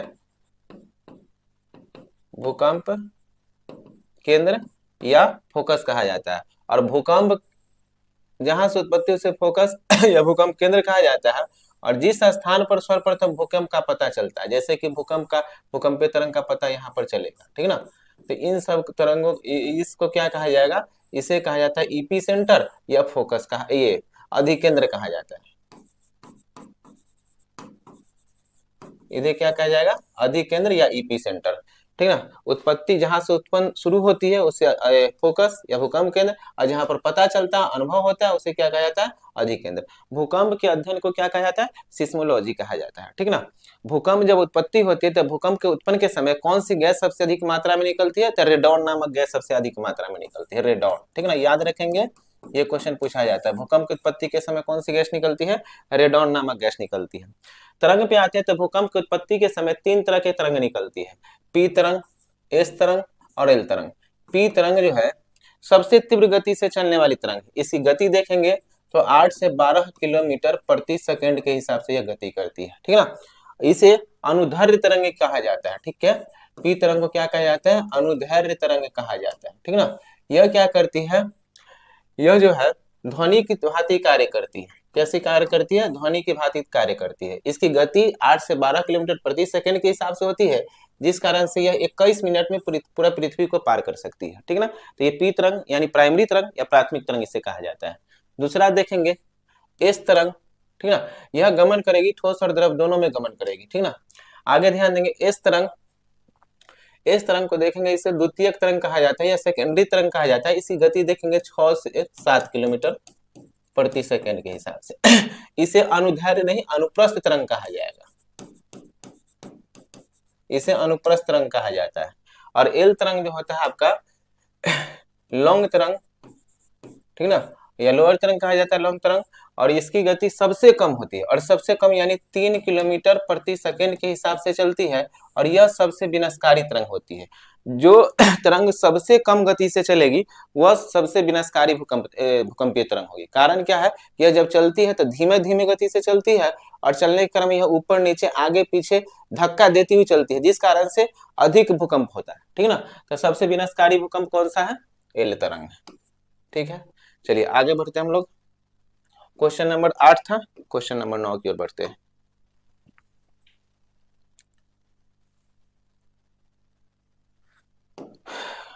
क्वेश्चन नंबर 9 में देखेंगे हम लोग, ये आपका मिसलेनियस का एक क्वेश्चन है, देखेंगे इसको। रावत भट्टा परमाणु केंद्र कहाँ, इसमें इनमें से कौन सा सुमेलित नहीं है, सुमेलित नहीं है सो पूछ रहा है। तो रावत भट्टा परमाणु केंद्र कहाँ है, राजस्थान, ये एकदम सुमेलित है, ठीक है। काकरापारा परमाणु केंद्र कहाँ है, गुजरात, यह भी सुमेलित है, ये भी ठीक है। तीसरा क्या है, कैगा परमाणु केंद्र कहाँ है, महाराष्ट्र, नहीं, महाराष्ट्र में तारापुर परमाणु केंद्र है। कौन है महाराष्ट्र में, तारापुर, महाराष्ट्र में कौन सा परमाणु केंद्र है, तारापुर। ये कैगा परमाणु केंद्र जो है ना कर्नाटक में, कहाँ है, कर्नाटक में, ठीक ना। तो कैगा परमाणु केंद्र कहाँ पे है, कर्नाटक में। तो इसका आंसर क्या है, कौन सा सुमेलित नहीं है, आंसर नंबर सी हो जाएगा इसका आंसर, ठीक है। तो ये 9 नंबर क्वेश्चन था। 10 नंबर की ओर बढ़ते हैं।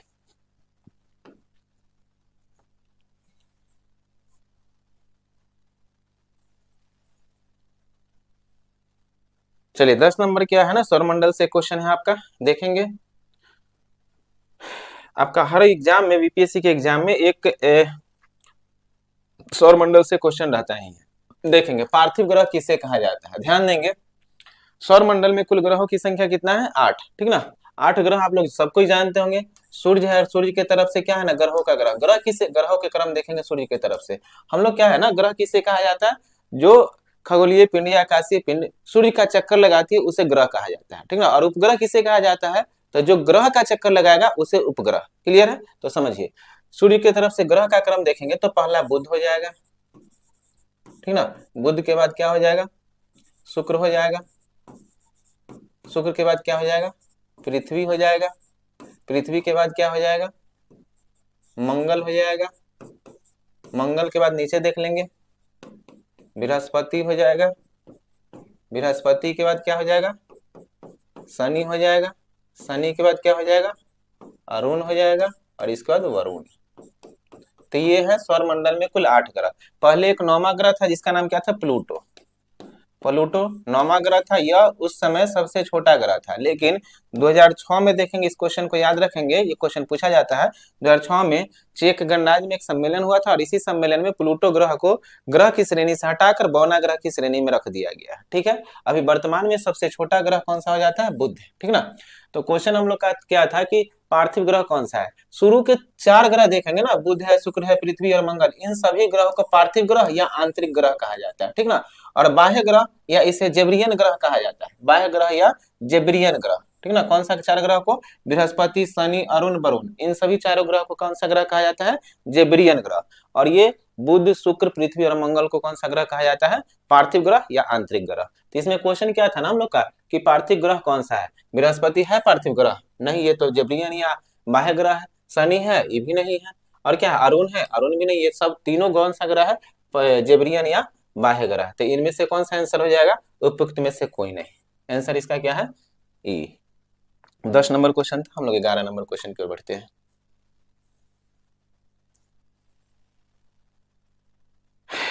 ये 1857 के विद्रोह से क्वेश्चन है, इसको समझेंगे। ये सब एकदम इंपॉर्टेंट क्वेश्चन है जो कि हमेशा एग्जाम में पूछा जाता है, और इसको आप लोग गलत करके आइएगा तो यहीं पे आप लोग का रिजल्ट चुक जाएगा। चलिए समझिएगा। हडसन ने किसकी मदद से बहादुर शाह द्वितीय को बंदी बना लिया था? तो हडसन ने किसकी मदद से? तो मीर इलाही बंदी बख्श की सहायता से हडसन ने क्या किया था? बहादुर शाह द्वितीय को बंदी बनाया था, ठीक ना। तो बहादुर शाह द्वितीय को बंदी कहाँ बनाया गया था, इस चीज को भी याद रखेंगे। बहादुर शाह द्वितीय को दिल्ली से हुमायूं के मकबरे से बंदी बना लिया गया था, ठीक ना। और उसे कहाँ भेज दिया गया था? रंगून, ठीक ना। कहाँ भेज दिया गया? रंगून। और रंगून में ही इसकी मृत्यु 1862 ईस्वी में हो गई थी। किसका? बहादुर शाह प्रथम को, ठीक ना। बहादुर शाह प्रथम के बारे में एक और याद रखेंगे कि 1857 के विद्रोह में सबसे कमजोर कड़ी के रूप में बहादुर शाह प्रथम को ही देखा जाता है, ठीक ना। 1857 के विद्रोह को सिपाही विद्रोह के नाम से जाना जाता है। और इस विद्रोह के बारे में देखेंगे, एक दो डेट याद रख लेंगे। 29 मार्च 1857 को, ठीक ना, मंगल पांडे ने क्या किया था? कारतूस को खींचने से इनकार कर दिया था। और इसी के विरोध में क्या किया था? मंगल पांडे ने दो अंग्रेज अधिकारी को, हुनसेन और अय्यर को मार गिराया था। और इसके कारण से 8 अप्रैल सार्जेंट और लेफ्टिनेंट बाघा था, ठीक ना। सार्जेंट और लेफ्टिनेंट बाघा को मंगल पांडे ने मार गिराया था, ठीक ना। 8 अप्रैल 1857 को मंगल पांडे को फांसी दे दी गई, ठीक ना। ध्यान रखेंगे 10 मई 1857 को उत्तर प्रदेश के मेरठ जिला से जो विद्रोह प्रारंभ हुआ था उसे ओपन विद्रोह या खुला विद्रोह के नाम से जाना गया था। और 12 मई 1857 को विद्रोहियों ने दिल्ली पर अपना अधिकार कर लिया। और दिल्ली पर अधिकार करने के बाद अपना नेतृत्व किसको चुना? नेतृत्वकर्ता किसको चुना? तो नेतृत्वकर्ता चुना मुगल अंतिम मुगल बादशाह बहादुर शाह द्वितीय को, ठीक ना। तो ये था आपका आंसर। आंसर क्या हो जाएगा? मिर्जा इलाही बंदी बख्श। ये है मिर्जा गालिब। तो एक क्वेश्चन इससे भी पूछा जाता है, शायद इस बार पूछा गया ही था कि 1857 के विद्रोह को किसने देखा था? तो 1857 के विद्रोह को मिर्जा गालिब ने अपनी आंखों से देखा था। एक क्वेश्चन है जीतन महल। तो जीतन महल को याद रखेंगे। लखनऊ से बेगम हजरत महल के द्वारा विद्रोहियों का, क्रांतिकारियों का नेतृत्व किया गया था। इन्हें जीतन महल के नाम से भी जाना जाता है या महकपरी के नाम से भी जाना जाता है, ठीक है। तो ये क्वेश्चन था कितना नंबर? 11 नंबर। 12 नंबर क्वेश्चन की ओर हम लोग बढ़ते हैं।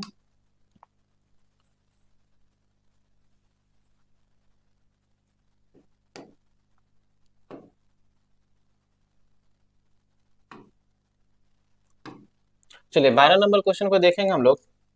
क्वेश्चन क्या है? सिराजुद्दौला और रॉबर्ट क्लाइव के मध्य 9 फरवरी 1757 को कौन सी संधि हुई थी? ध्यान देंगे। सिराजुद्दौला और क्या है? Robert Clive. तो ध्यान देंगे सिराजुद्दौला और रॉबर्ट क्लाइव के बीच 9 फरवरी 1757 को कौन सी संधि हुई थी? सुगौली की संधि? नहीं। सुगौली की संधि किसके बीच हुई थी?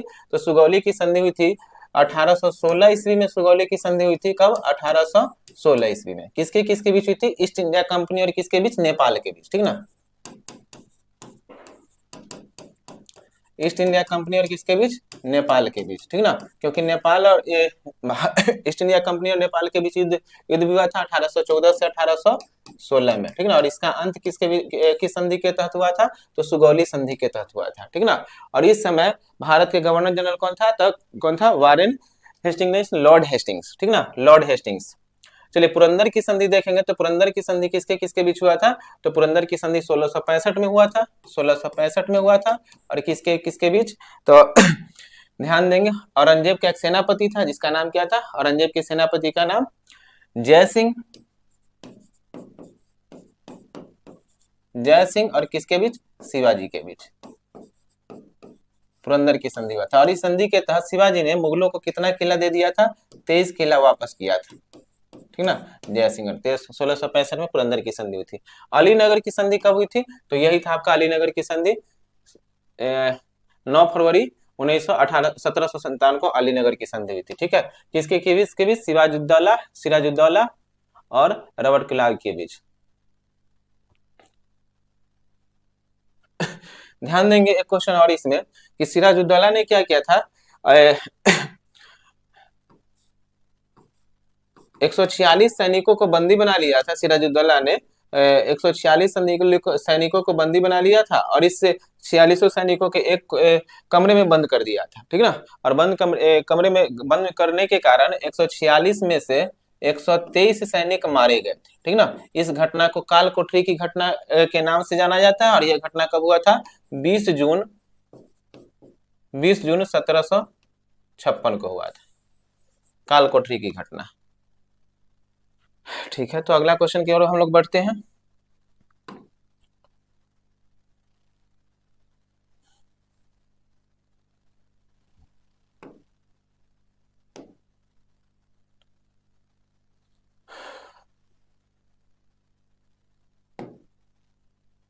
अगले क्वेश्चन को देखेंगे, शिवाजी का जन्म किस किले में हुई थी? तो शिवाजी का जन्म जो हुआ था 16 अप्रैल 1627 को, सॉरी 20 अप्रैल 1627 को शिवनेर के दुर्ग में हुआ था। कहाँ हुआ था? शिवनेर के दुर्ग में हुआ था शिवाजी का जन्म, ठीक ना। 1627 ईस्वी को शिवनेर के दुर्ग में हुआ था। पुरंदर का दुर्ग, तो पुरंदर के किला में पुरंदर की संधि हुआ था, वो देख लिए। राजा बिरसाल के किला में, तो ये आंसर आपका क्या हो जाएगा? शिवाजी का जन्म किस किले में हुआ था? शिवनेर के किला में, ठीक ना, ये आंसर। ये देख लेंगे राजा बिरसाल के किला, तो राजा बिरसाल के किला में अकबर के बारे में हमेशा याद रखेंगे कि अकबर का जन्म जो हुआ था राजा बिरसाल के भवन में हुआ था। कब हुआ था? 15 अक्टूबर 1542 ईस्वी को। तो अकबर का जन्म 15 अक्टूबर 1542 ईस्वी को, ठीक ना, शिवनेर के दुर्ग में हुआ था। अकबर पहला मुगल बादशाह था जिसका जन्म किसी हिंदू राजघराने में हुआ था, ठीक है। तो ये था आपका 13 नंबर क्वेश्चन। 14 नंबर क्वेश्चन की तरफ बढ़ते हैं हम लोग।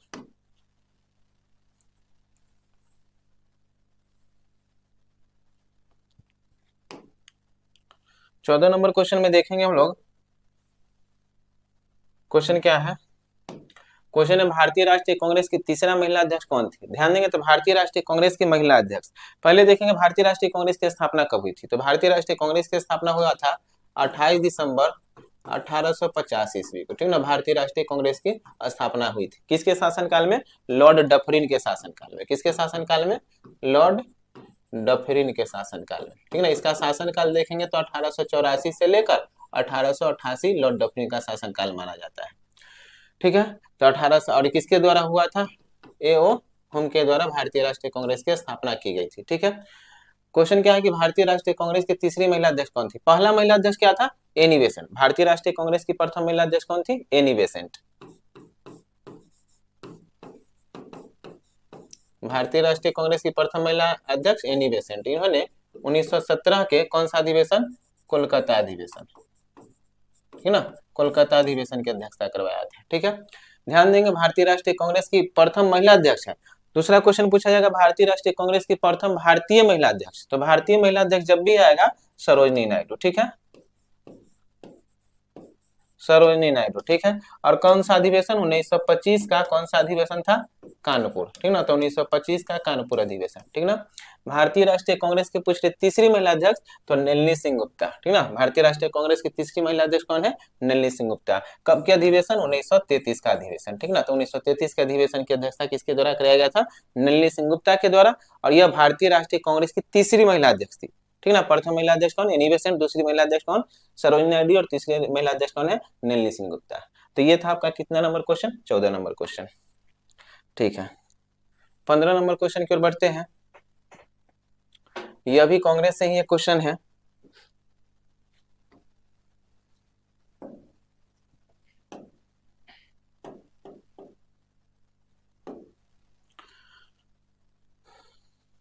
पंद्रह नंबर क्वेश्चन को हम लोग देखेंगे। 15 नंबर क्वेश्चन में क्या कह रहा है?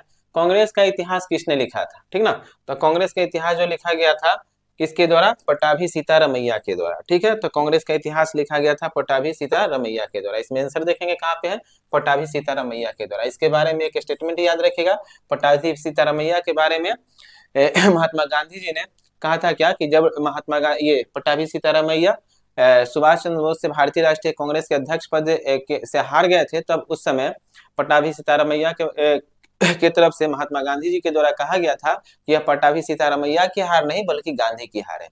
और 1939 ईस्वी के भारतीय राष्ट्रीय कांग्रेस के अध्यक्ष पद के चुनाव में सुभाष चंद्र बोस ने पट्टाभी सीतारामैया को हराया था, जो कि 1939 का त्रिपुरी अधिवेशन की अध्यक्षता किसके द्वारा कराया गया था? डॉक्टर सुभाष चंद्र बोस जी के द्वारा। ध्यान देंगे, भारत का इतिहास सॉरी कांग्रेस का इतिहास किसने लिखा था? पट्टाभी सीतारामैया। दादा भाई नौरोजी के बारे में याद रखना है, भारतीय राष्ट्रीय कांग्रेस के प्रथम गैर कांग्रेसी अध्यक्ष या पारसी अध्यक्ष कौन थे? दादा भाई नौरोजी। दादा भाई नौरोजी के बारे में याद रखेंगे, इन्होंने भारतीय राष्ट्रीय कांग्रेस के 3 अधिवेशन की अध्यक्षता करवाए थे, ठीक है। पहला याद रखेंगे 1886 के कोलकाता अधिवेशन, ठीक है, 1896 के, ठीक ना, 1896 के, सॉरी 1893 के लाहौर अधिवेशन और 1906 का कोलकाता अधिवेशन। ये 3 अधिवेशन की अध्यक्षता किसके द्वारा कराया गया? दादा भाई नौरोजी के द्वारा। बाल गंगाधर तिलक भारतीय राष्ट्रीय कांग्रेस के किसी भी अधिवेशन के अध्यक्ष नहीं थे। बाल गंगाधर तिलक ने भारतीय राष्ट्रीय कांग्रेस के बारे में कहा था कि साल में एक बार टरटराने से कुछ नहीं होगा, ठीक ना। और ये अश्विनी दत्त ने क्या कहा था कि भारतीय राष्ट्रीय कांग्रेस 3 दिन की तमाशा है, और ये पट्टाभी सीतारामैया भारतीय राष्ट्रीय कांग्रेस के इतिहास को लिखा था। तो ये था हम लोग का कितना नंबर क्वेश्चन? 15 number question. आगे की ओर बढ़ते हैं।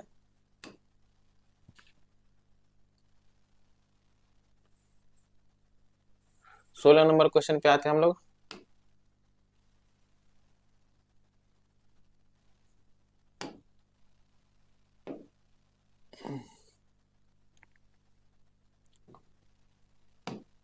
सोलह नंबर क्वेश्चन है, संसदीय शासन में वास्तविक कार्यपालिका शक्ति किसके पास होती है? देखिए, भारत में जो है शासन व्यवस्था कैसा है? भारत में संसदीय शासन व्यवस्था है, ठीक ना। और भारत में जो संसदीय शासन व्यवस्था है किस देश के संविधान से लिया गया है? ब्रिटेन के संविधान से लिया गया। भारत की संसदीय शासन व्यवस्था किसके संविधान से? ब्रिटेन के संविधान से लिया गया। और जिस देश में संसदीय शासन व्यवस्था होता है उस देश में देश के प्रधान 2 होते हैं, एक राष्ट्रपति और एक प्रधानमंत्री। राष्ट्रपति देश के नाम मात्र के प्रधान होते हैं, सर्वोच्च प्रधान जो होते हैं देश के कौन होते हैं? प्रधानमंत्री। इसीलिए संसदीय शासन व्यवस्था में देश के सर्वोच्च प्रधान वास्तविक कार्यपालिका शक्ति किसके हाथों में होगी? प्रधानमंत्री के हाथों में होगी, ठीक ना। नाम मात्र के होंगे, जैसे कि अध्यक्षीय शासन व्यवस्था, लोकतंत्र के 2 रूप होते हैं। लोकतंत्र के 2 रूप, अध्यक्षीय शासन प्रणाली और संसदीय शासन प्रणाली। अध्यक्षीय शासन प्रणाली में देश के सर्वे सर्वा कौन होते हैं? राष्ट्रपति। और संसदीय शासन प्रणाली में देश के सर्वे सर्वा कौन होते हैं? प्रधानमंत्री। भारत में संसदीय शासन प्रणाली है और भारत में संसदीय शासन प्रणाली में कार्यपालिका का वास्तविक प्रधान कौन होंगे? प्रधानमंत्री, ठीक है। तो इस क्वेश्चन का आंसर क्या होगा? बी।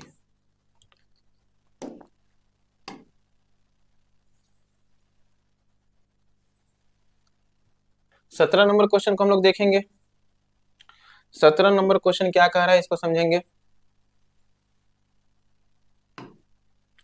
चलिए, 17 नंबर क्वेश्चन कर रहा है कि मंत्रिपरिषद के विरुद्ध अविश्वास प्रस्ताव लाने के लिए लोकसभा के सदस्यों की संख्या कितनी होनी चाहिए, ठीक ना। मंत्रिपरिषद बोल दे या प्रधानमंत्री बोल दे के विरुद्ध अविश्वास प्रस्ताव लाने के लिए सदस्यों की संख्या कितना होना चाहिए, ठीक ना। तो मंत्रिपरिषद या प्रधानमंत्री के विरुद्ध अविश्वास प्रस्ताव लाने के लिए सदस्यों की संख्या कितना होना चाहिए?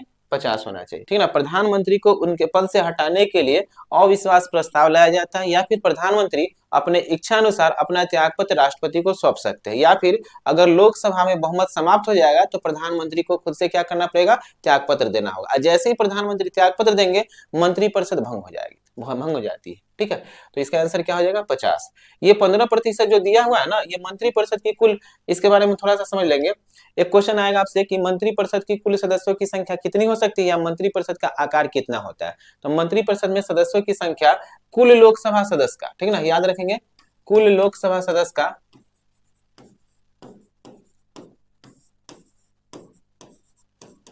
मंत्रिपरिषद में सदस्य की संख्या कुल लोकसभा सदस्य का 15% होती है, ठीक ना। कितना प्रतिशत? 15% होती है। यह कैमा संविधान संशोधन 91वां संविधान संशोधन 2003 के तहत इसकी चर्चा किया गया है कि मंत्रिपरिषद में कुल सदस्यों की संख्या कितना प्रतिशत होगी? तो कुल लोकसभा सदस्य का 15% होगी, जो कि 91वां संविधान संशोधन 2003 के तहत। तो 15% निकालिएगा, लगभग कितना? 543 है कुल लोकसभा सदस्य, इसका निकालिएगा तो लगभग 81 पॉइंट कुछ आएगा। यानी मंत्रिपरिषद में कुल सदस्यों की संख्या कितनी हो सकती है? 81 हो सकती है, इससे ज्यादा नहीं हो सकती है, ठीक है। तो ये 17 नंबर क्वेश्चन था। आगे हम लोग बढ़ते हैं 18 नंबर क्वेश्चन में।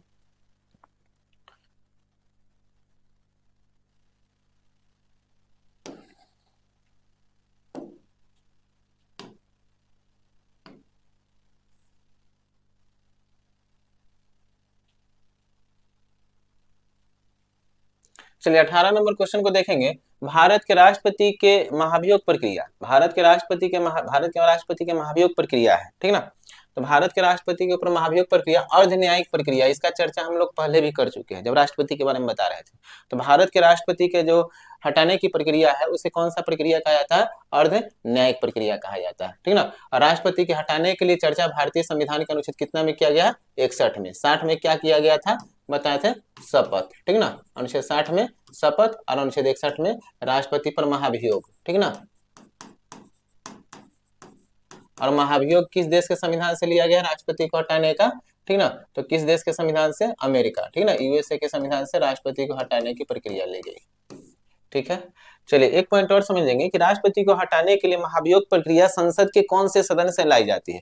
तो राष्ट्रपति के ऊपर महाभियोग प्रक्रिया, राष्ट्रपति को हटाने के लिए महाभियोग प्रक्रिया संसद के किसी भी सदन से लाई जा सकती है, लोकसभा या राज्यसभा। राष्ट्रपति के महाभियोग प्रक्रिया में संसद के कौन सा सदन भाग लेती है? तो दोनों सदन। और दोनों सदन में कौन कौन? मनोनीत सदस्य भी और निर्वाचित सदस्य भी। तो राष्ट्रपति के महाभियोग प्रक्रिया में लोकसभा के सभी निर्वाचित और मनोनीत सदस्य और राज्यसभा के सभी निर्वाचित या मनोनीत सदस्य, यानी संसद के सभी निर्वाचित या मनोनीत सदस्य भाग लेते हैं राष्ट्रपति के महाभियोग प्रक्रिया में, ठीक है। तो ये था। और एक याद रखेंगे, राष्ट्रपति के महाभियोग प्रक्रिया संसद के दोनों सदन से लाई जा सकती है, लेकिन उपराष्ट्रपति पर जब भी महाभियोग प्रक्रिया लाई जाएगी सिर्फ राज्यसभा सदस्य के द्वारा ही लाई जाती है। राष्ट्रपति के ऊपर महाभियोग प्रक्रिया जिस सदन के द्वारा लाई जाएगी उस सदन के 1/4 सदस्य का हस्ताक्षर होना चाहिए, और दूसरे सदन में जाएगी तो 2/3 सदस्य का बहुमत पारित होना चाहिए, तभी राष्ट्रपति के ऊपर महाभियोग प्रक्रिया पूर्ण समझी जाती है, ठीक है। तो ये था क्वेश्चन, राष्ट्रपति का महाभियोग प्रक्रिया अर्ध न्यायिक प्रक्रिया। ये 18 नंबर क्वेश्चन था। हम लोग देखेंगे अगले क्वेश्चन को, 19 नंबर क्वेश्चन को। 19 नंबर क्वेश्चन क्या है कि परम भागवत की उपाधि सर्वप्रथम किस शासक ने धारण किया था? तो ध्यान देंगे,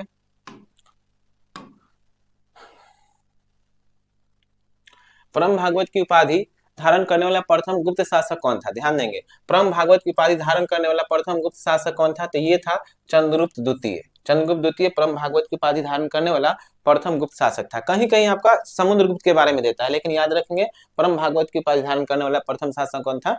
चंद्रगुप्त द्वितीय। चंद्रगुप्त द्वितीय के बारे में एक पॉइंट याद रखेगा कि इसने क्या किया था? 388 ईस्वी में रुद्रदामन तृतीय को पराजित किया था,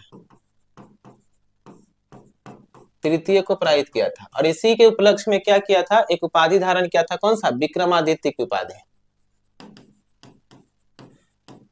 तो चंद्रगुप्त द्वितीय ने विक्रमादित्य की उपाधि को धारण किया था, किसको पराजित के बाद? 388 ईस्वी में रुद्रदामन तृतीय को पराजित करने के बाद। चंद्रगुप्त द्वितीय के शासनकाल में याद रखेंगे 399 ईस्वी में कौन आया था? तो 399 ईस्वी में फाहियान आया था।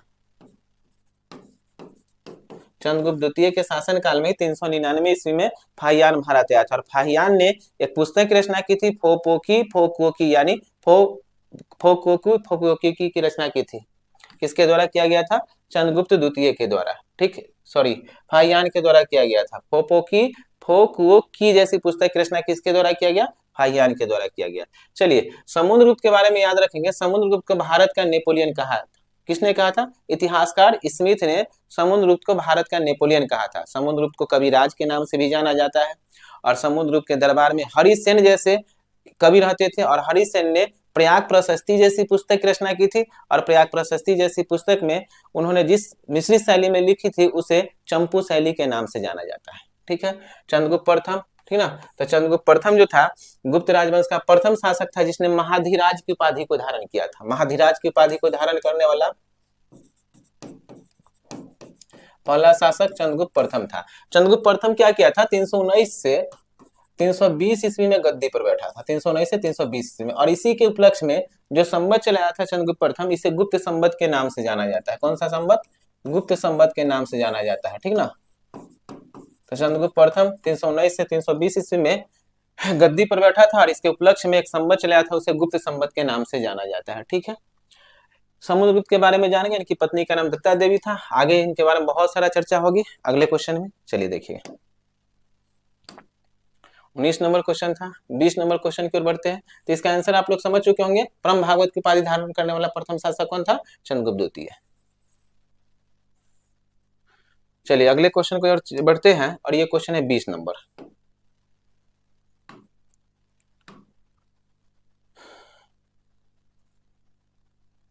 20 नंबर क्वेश्चन को देखते हैं, इनमें से कौन सा सही है। लॉर्ड कर्जन का शासनकाल पूछ रहा है, तो लॉर्ड कर्जन का शासनकाल 1899 से 1905 एकदम सही है। लॉर्ड कर्जन के समय में है बंगाल विभाजन हुआ था। बंगाल विभाजन की घोषणा कब की गई थी, तो याद रखेंगे 19 जुलाई 1905 ईस्वी को बंगाल विभाजन की घोषणा किया गया था। स्वीकार कब किया गया, 16 अक्टूबर 1905 ईस्वी को बंगाल विभाजन की घोषणा को स्वीकार कर लिया गया था। लॉर्ड कर्जन को गोपाल कृष्ण गोखले ने इसकी लॉर्ड कर्जन की तुलना गोपाल कृष्ण गोखले ने औरंगजेब से की थी। ठीक है। लॉर्ड चेम्सफोर्ड का शासनकाल देखेंगे तो 1916 से लेकर 1921, इसके शासनकाल में बहुत सारा जो आधुनिक भारत का घटना हुआ था, जैसे कि महात्मा गांधी जी का चंपारण सत्याग्रह 1917 का, 1918 का खेरा आंदोलन, 1918 का अहमदाबाद मिल मजदूर आंदोलन, लगभग 1916 से 21 के बीच जो भी आंदोलन हुआ किसके शासनकाल में हुआ, लॉर्ड चेम्सफोर्ड के शासनकाल में। ठीक ना। आप देख सकते हैं इसमें जालियांवाला बाग हत्याकांड 13 अप्रैल 1919 ईस्वी को किसके शासनकाल में हुआ होगा, लॉर्ड चेम्सफोर्ड के शासनकाल में होगा। रॉलेट एक्ट अधिनियम किसके शासनकाल में पारित हुआ होगा, लॉर्ड चेम्सफोर्ड के शासनकाल में पारित हुआ होगा। चलिए एक और इसमें लॉर्ड हार्डिंग, तो लॉर्ड हार्डिंग का शासनकाल 1910 से लेकर 1916। ठीक ना। तो ये भी ठीक है, लॉर्ड हार्डिंग का शासनकाल जो रहा है 1910 से लेकर 1916 और 16 से 21 रहा है लॉर्ड चेम्सफोर्ड का। ठीक ना। तो ये था आपका, इसमें से आंसर इसका क्या हो जाएगा, उपयुक्त में से कौन सा सही है, उपयुक्त में से एक से अधिक सही है। ठीक ना, एक से अधिक इसमें से सही है। चलिए अगले क्वेश्चन की ओर बढ़ते हैं। चलिए हम लोग अगला 21 नंबर क्वेश्चन पर चलते हैं। 20 नंबर हो चुका है, 21 नंबर क्वेश्चन को देखेंगे। 21 नंबर क्वेश्चन को देखिए। 21 नंबर क्वेश्चन में क्या कहा जा रहा है, विश्व की सबसे ऊंची चोटियां किस प्रकार के पर्वतों में पाई जाती है। तो ध्यान देंगे कि विश्व में सबसे ऊंची चोटियां किस प्रकार के पर्वतों में पाई जाती है। इस क्वेश्चन को पहले समझ लेंगे कि पर्वत कितने प्रकार के होते हैं और उसमें विश्व की सबसे ऊंची चोटियां किस प्रकार की पर्वत में पाई जाएगी। ठीक ना। तो पहला तो आंसर हो जाएगा कि विश्व की सबसे ऊंची चोटियां किस प्रकार की पर्वत में पाई जाती है, तो नवीन मोरदार पर्वत में पाई जाती है। इसको हम लोग ऐसे भी समझ सकते हैं कि हिमालय जो हम लोग का हिमालय पर्वत श्रेणी, यह सबसे नवीन मोरदार पर्वत श्रेणी है, यानी नवीन मोरदार पर्वत श्रेणी है कौन, हिमालय। ठीक ना। हिमालय कैसा पर्वत श्रेणी है, नवीन मोरदार पर्वत श्रेणी। और हिमालय पर ही विश्व की सबसे ऊंची चोटी कौन, माउंट एवरेस्ट। ठीक ना। तो हिमालय के पर ही सबसे विश्व की सबसे ऊंची चोटी माउंट एवरेस्ट स्थित है, जिसकी ऊंचाई हम लोग देखे थे 8848 या कहीं 8850 मीटर भी रहता है। ठीक ना, 8848 या 8850 मीटर। ठीक है। तो ये था विश्व की सबसे ऊंची चोटियां किस प्रकार के पर्वतों पर पाई जाती है, तो नवीन मोरदार पर्वतों पर पाई जाती है। जैसा कि हम लोग देखे कि हिमालय की सबसे ऊंची चोटी कौन सा है, माउंट एवरेस्ट। माउंट एवरेस्ट कहाँ पर है, नेपाल में। कहाँ पर है माउंट एवरेस्ट, नेपाल में। ठीक ना। और इसकी ऊंचाई 8848 से 8850। थोड़ा सा इसमें हम लोग देख लेंगे कि पर्वत जो होते हैं कितने प्रकार के होते हैं, तो पर्वत 4 प्रकार के होते हैं। ठीक है, थोड़ा सा यहाँ पर देख लेंगे। ठीक ना। पहला देखेंगे मोरदार पर्वत। ठीक है, नवीन मोरदार बोल सकते हैं, नवीन मोरदार पर्वत। इसको ही वलित पर्वत के नाम से जाना जाता है। ठीक ना, नवीन मोरदार पर्वत को ही वलित पर्वत के नाम से जाना जाता है। ठीक ना। तो एक यह पर्वत हो गया। दूसरा देखेंगे तो दूसरा आता है आपका अवशिष्ट पर्वत। अवशिष्ट पर्वत। ठीक है। तीसरा देखेंगे तो तीसरा था ब्लॉक पर्वत। ब्लॉक पर्वत। और चौथा देखेंगे तो ज्वालामुखी पर्वत। मुख्य रूप से पर्वत के 4 प्रकार के होते हैं। ये चारों प्रकार का थोड़ा सा हम लोग देखेंगे कि इसका निर्माण किस प्रकार से होते हैं। पर्वत कितने प्रकार के, 4 प्रकार के। पहला देखें हम लोग क्या क्या, नवीन मोरदार पर्वत, इसे बलित पर्वत के नाम से जाना जाता है। जैसे कि हिमालय हम लोग का कैसा पर्वत है, नवीन मोरदार या बलित पर्वत है। ठीक है। अवशिष्ट पर्वत, तो अवशिष्ट पर्वत यहाँ पर देखेंगे कि अवशिष्ट पर्वत दिया हुआ है। तो अवशिष्ट पर्वत जो है राजस्थान का अरावली पर्वत अवशिष्ट पर्वत का उदाहरण है, या सबसे प्राचीन पर्वत का उदाहरण है। ठीक है। अवशिष्ट पर्वत उसे कहा जाता है जो घिसा पिटा हुआ बाग बचा होगा। ठीक ना, उसे को अवशिष्ट पर्वत कहा जाएगा। ब्लॉक पर्वत किसे कहा जाता है, तो ब्लॉक पर्वत 2 नदियों के बीच भ्रंशोत्तर जो पर्वत होगा उसे ब्लॉक पर्वत कहा जाता है। ठीक ना। जैसे सतपुरा पर्वत श्रेणी, सतपुरा पर्वत श्रेणी किन 2 नदियों के बीच में है, तो ताप्ती और नर्मदा नदी के बीच में सतपुरा पर्वत श्रेणी है। अतः सतपुरा पर्वत श्रेणी भारत में एक ब्लॉक पर्वत का उदाहरण है। ठीक है। ज्वालामुखी पर्वत देखेंगे तो ज्वालामुखी उत्पत्ति के दौरान पृथ्वी के अंदर से जो मैग्मा निकलती है और इस मैग्मा के जमने के कारण जो पर्वत का निर्माण होता है उसे ज्वालामुखी पर्वत कहा जाता है। भारत में ज्वालामुखी पर्वत का उदाहरण बैरन ज्वालामुखी पर्वत श्रेणी है, ठीक है ना। तो देख लिया हम लोग कितना प्रकार के पर्वत। मुर्दार पर्वत, इसको समझ लेंगे थोड़ा सा, मुर्दार पर्वत का निर्माण कैसे होगा। पृथ्वी के संकुचन के कारण, जैसे कि पृथ्वी का दो प्लेट, ठीक ना, और इस संकुचन के कारण बीच में अधिक संकुचन के कारण बीच का भाग मुड़ जाती है, ठीक ना, इसे कहीं क्या कहा जाएगा, नवीन मुर्दार पर्वत या बलित पर्वत। अवशिष्ट पर्वत किसे कहा जाएगा, जो प्राचीन मुर्दार पर्वत रहा होगा और उसका घिसा पिटा हुआ भाग बचा हुआ, उसे ही अवशिष्ट पर्वत कहा जाता है। ब्लॉक पर्वत बता दिए, जैसे कि पृथ्वी के खिंचाव के कारण बीच का भाग भ्रमशोत्तर बन जाती है और बीच का भाग भ्रमशोत्तर बनने के कारण ये भ्रमशोत्तर क्षेत्रों में नदियां प्रवाहित होने लगती है और इसी के बीच के जो पर्वत का निर्माण होता है इसी को क्या कहता है, ब्लॉक पर्वत। जैसे सतपुरा पर्वत श्रेणी ब्लॉक पर्वत का उदाहरण है, नर्मदा और ताप्ती नदी के बीच में, ठीक है। तो ये हम लोग का आंसर क्या हो गया, सबसे ऊंची चोटी किस प्रकार के पर्वतों में पाई जाती है, नवीन मुर्दार पर्वतों में पाई जाती है। तो क्वेश्चन नंबर 21 को देख लिया हम लोग, आगे बढ़ते हैं क्वेश्चन नंबर 22 की ओर।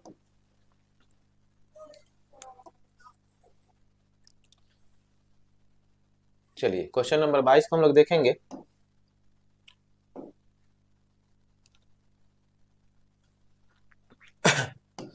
क्वेश्चन नंबर 22 आपका क्या कह रहा है, समझिएगा।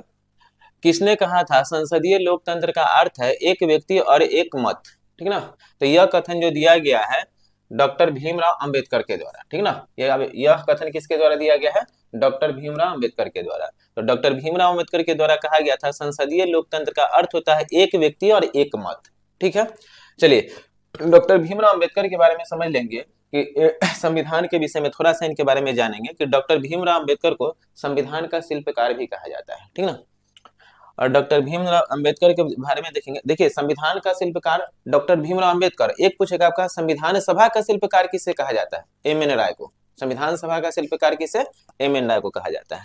चलिए डॉक्टर भीमराव अंबेडकर प्रारूप समिति के अध्यक्ष थे, क्या कौन से समिति के अध्यक्ष थे, प्रारूप समिति के अध्यक्ष थे। और प्रारूप समिति का गठन कब हुआ था, 29 अगस्त 1947। बहुत इंपॉर्टेंट क्वेश्चन है, ठीक है ना। प्रारूप समिति का गठन कब हुआ था, 29 अगस्त 1947 ईस्वी को, जिसके अध्यक्ष कौन थे, डॉक्टर भीमराव अंबेडकर। और प्रारूप समिति में सदस्यों की संख्या पूछेगा तो 7। प्रारूप समिति में सदस्यों की संख्या कितनी थी, 7। क्लियर है।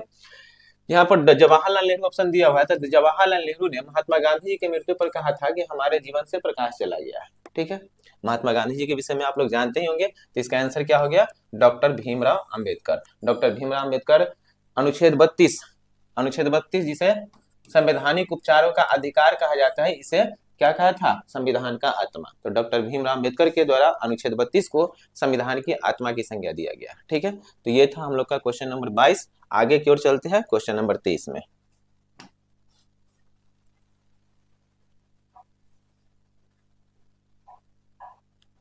क्वेश्चन नंबर 23 को देखेंगे। क्वेश्चन नंबर 23 में क्या कह रहा है, समझिएगा कि बिहार के कितने जिलों से होकर गंगा नदी प्रवाहित होती है। ये क्वेश्चन आपसे बिहार से रिलेटेड है कि बिहार के कितने जिलों से गंगा नदी होकर प्रवाहित होती है। तो इसका आंसर, सटीक आंसर क्या हो जाएगा, 12 जिलों से गंगा नदी प्रवाहित होती है। 12 जिलों का नाम हम लोग देख लेंगे। तो देखिएगा पहला हम लोग बक्सर से शुरू करेंगे। तो बक्सर से निकलती है, बक्सर से आती है। बक्सर के बाद ध्यान देंगे तो भोजपुर देखेंगे, भोजपुर के बाद देखेंगे तो भोजपुर के बाद आएगी गंगा नदी, तो सारण में देखेंगे। और सारण के बाद देखेंगे तो सारण के बाद आएंगे तो हम लोग पटना देख लेंगे। पटना के बाद देखेंगे तो वैशाली देख लेंगे, ठीक है। वैशाली के बाद हम लोग समस्तीपुर देख लेंगे। समस्तीपुर होते हुए गंगा नदी आगे जाके बेगूसराय, ठीक है। बेगूसराय के बाद देखेंगे तो यहाँ पर मुंगेर के बाद देखेंगे खगड़िया के बाद देखेंगे कटिहार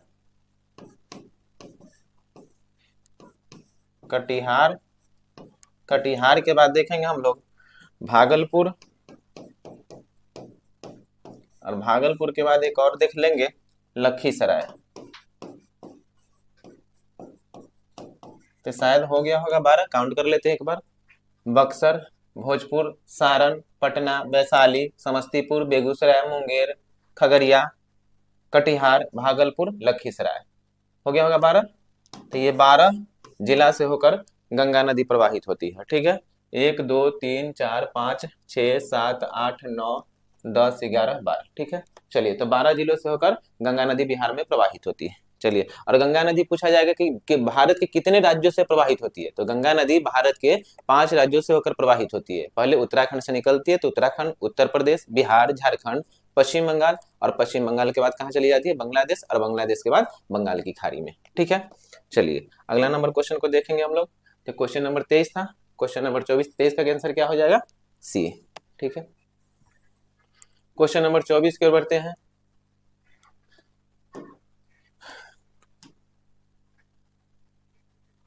क्वेश्चन नंबर 24 को देखेंगे।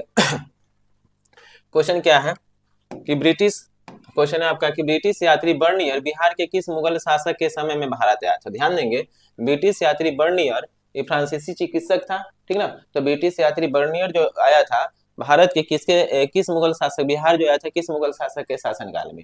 यह मुख्य रूप से आया था, ध्यान देंगे, औरंगजेब के समय में, सॉरी, शाहजहां के समय में, और शाहजहां का बड़ा बेटा था दारा सिको के समय में यह आया था, ठीक ना। और कब आया था, 1658 ईस्वी में। हालांकि यह शासनकाल इसका है, लेकिन 1658 ईस्वी में बर्नियर भारत आया था। और अभी इसके इसके औरंगजेब का ही समय चल रहा होगा, तो औरंगजेब के समय लिखेंगे, लेकिन मुख्य रूप से किसके समय में आया था, ये दारा सिको के समय में चिकित्सक के रूप में भारत आया था, ठीक है।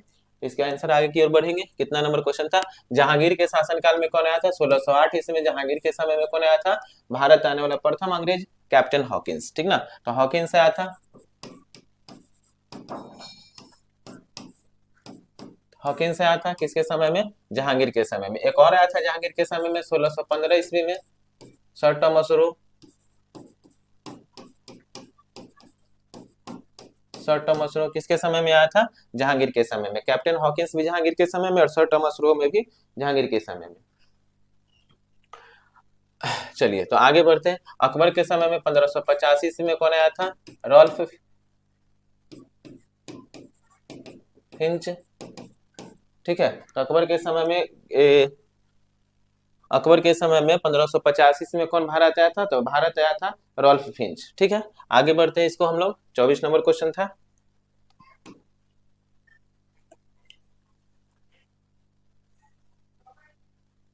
चलिए, 25 नंबर क्वेश्चन को देखेंगे।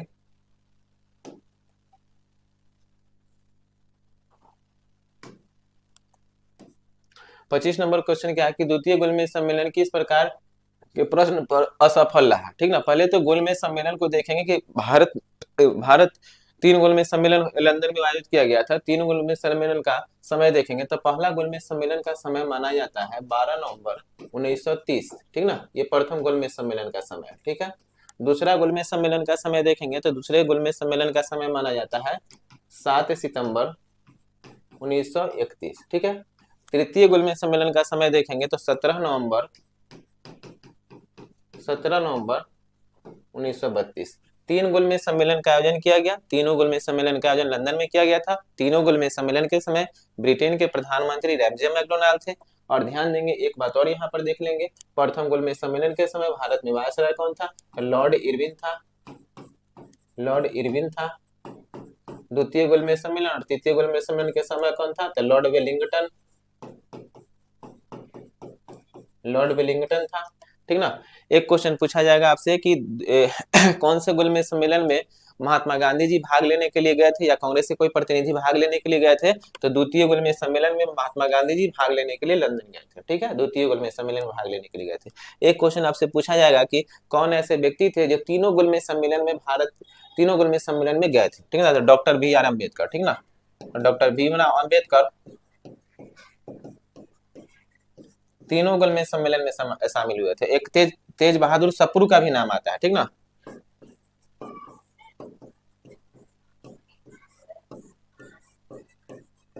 तेज बहादुर सप्रू, ये 2 ऐसे व्यक्ति रहे कि तीनों गोलमेज सम्मेलन में क्या हुए थे, भाग लिए थे, ठीक ना। और क्वेश्चन क्या है कि द्वितीय गोलमेज सम्मेलन किस प्रकार के प्रश्न पर असफल रहा, तो ये सांप्रदायिकता के प्रतिनिधि को लेकर असफल रहा था, ठीक है। तो द्वितीय गोलमेज सम्मेलन सांप्रदायिकता के प्रतिनिधि को लेकर क्या हुआ, असफल हुआ, ठीक है। चलिए, ये तो क्वेश्चन नंबर 25 था। आगे की ओर हम लोग बढ़ते हैं क्वेश्चन नंबर 26 में।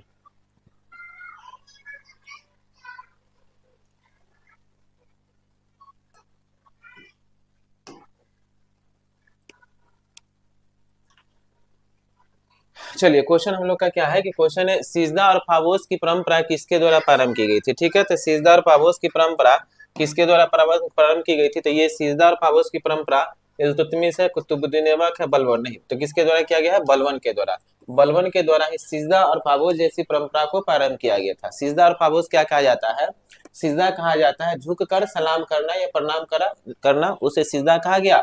और फाबोस कहा गया पांव को चूम कर सलाम करना। ठीक ना, सिजदा किसे कहा गया, सिजदा कहा गया झुक कर सलाम करना या प्रणाम करना, और फाबोस किसे कहा गया, तो पांव को चूम कर सलाम या प्रणाम करना। ठीक ना, तो ये किसके द्वारा प्रारंभ किया गया था, बलबन के द्वारा। बलबन ने देवत्व के सिद्धांत को अपनाया था, लौह एवं रक्त की नीति को अपनाया था। किसने अपनाया था, बलबन। और बलबन को नसरुद्दीन मोहम्मद ने उलग खां की उपाधि को प्रदान किया था। तो ये सब बात हम लोग बलबन में रखेंगे। और बलबन ने क्या किया, तुर्क हलगान नामक संस्था था, इसको खत्म किया था।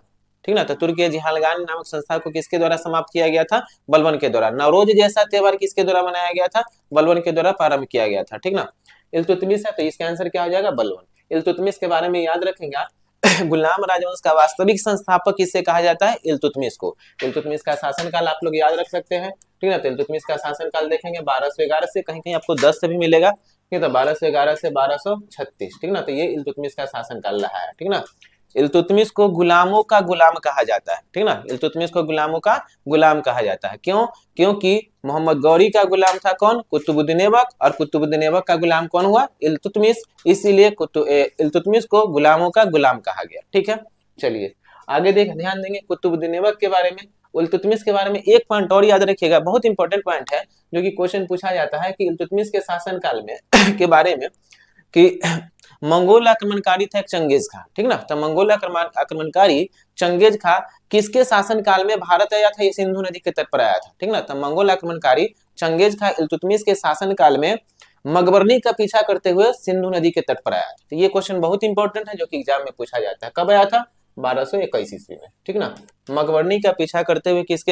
किस नदी के तट पर आया था, सिंधु नदी के तट पर आया था। ठीक है, चंगेज खां किसके शासनकाल में, इल्तुतमिश के शासनकाल में। शासनकाल देख लिए, इल्तुतमिश दिल्ली सल्तनत का या गुलाम राजवंश का प्रथम सुल्तान माना जाता है। ठीक है ना, चलिए कुतुबुद्दीन ऐबक का देख लेंगे। तो गुलाम राजवंश की स्थापना किसके द्वारा किया गया है, कुतुबुद्दीन ऐबक के द्वारा। कुतुबुद्दीन ऐबक के द्वारा गुलाम राजवंश की स्थापना की गई, कब, 1206 ईस्वी में। ठीक ना, तो 1206 ईस्वी में गुलाम राजवंश की स्थापना किसके द्वारा किया गया है, कुतुबुद्दीन ऐबक के द्वारा। ठीक ना, लेकिन वास्तविक संस्थापक अगर आपसे पूछा जाएगा तो किसका पूछा जाएगा, इल्तुतमिश वास्तविक संस्थापक। तो इसका शासनकाल देखेंगे तो 1206 से लेकर 1210 कुतुबुद्दीन ऐबक का शासनकाल है। ठीक ना, इसने अपनी राजधानी लाहौर को बनाया था। चलिए अगली क्वेश्चन को देखेंगे, क्वेश्चन नंबर 27 होगा।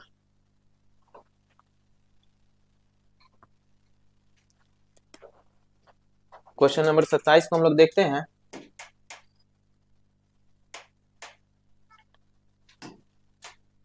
चलिए क्वेश्चन नंबर 27 क्या कह रहा है कि इनमें से कौन सा सही है। ठीक है ना, पुरुषनी यानी किसको पहले किस नाम से, जैसे रावी नदी को पहले किस नाम से जाना जाता था, तो रावी को पुरुषनी के नाम से जाना गया था, एकदम सही है। ठीक ना, असिकनी को चिनाब के नाम से जाना जाता है, ये भी सही है। अगला देखेंगे सादा नीला गंडक को नाम से जाना जाता है, ये भी सही है। ठीक ना, तो ये तीनों सही है, तो इसका आंसर क्या हो जाएगा, उपयुक्त में से एक से अधिक। ठीक ना, ये बीपीएससी में बहुत इंपॉर्टेंट क्वेश्चन रहेगा, जो कि एक से अधिक आता है हमेशा एग्जाम में, या फिर इनमें से कोई नहीं। ठीक ना, तो इसका आंसर तीनों सही है, अतः इनमें से एक से अधिक आंसर होगा।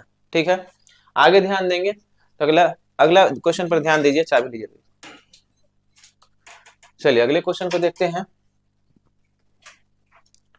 इसमें थोड़ा सा और हम लोग समझ लेंगे, एक नदी का और नाम याद रखेंगे। ठीक ना, तो यहाँ पर रावी नदी देख लिए, चिनाब नदी देख लिए, गंडक नदी देख लिए, एक देखिएगा ब्यास नदी। ठीक ना, ब्यास को किस नाम से जाना जाता है, तो ब्यास नदी को बिपाशा नदी के नाम से जाना जाता था, बिपाशा। ठीक ना, बिपाशा नदी के नाम से जाना जाता था। सिंधु को किस नाम से जाना जाता था, तो सिंधु को इंडस नदी के नाम से जाना जाता था। ठीक ना, सिंधु को किस नदी के नाम से जाना गया, इंडस नदी के नाम से जाना गया।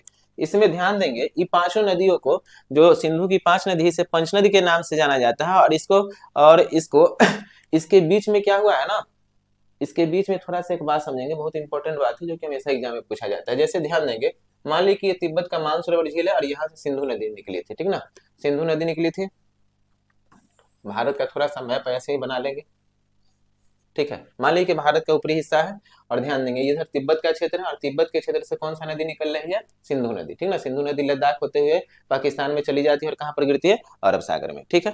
तो सिंधु की 5 नदी का उल्लेख करेंगे यहाँ पर, तो ध्यान देंगे एक नदी है यहाँ पर, पहला नदी कौन सा, झेलम, ठीक ना, झेलम। झेलम के बाद देखेंगे एक चिनाव, ठीक ना, और चिनाव के बाद देखेंगे रावी, ठीक ना, ये रावी नदी है।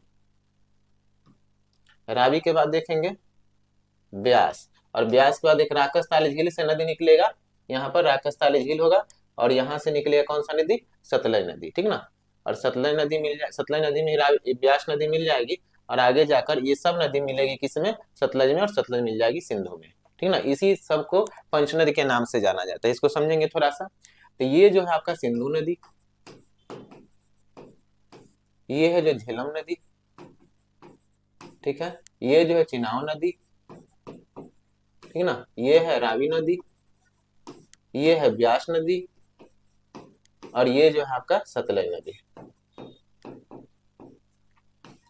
चलिए थोड़ा समझिए, दो नदी के बीच में जो उपजाऊ भूमि होती है उसे क्या कहा जाता है, उसे कहा जाता है, दो नदियों के बीच में उपजाऊ भूमि को क्या कहा जाता है, द्वाब क्षेत्र कहा जाता है, ठीक ना। तो दो नदियों के बीच में उपजाऊ भूमि को द्वाब क्षेत्र कहा जाता है।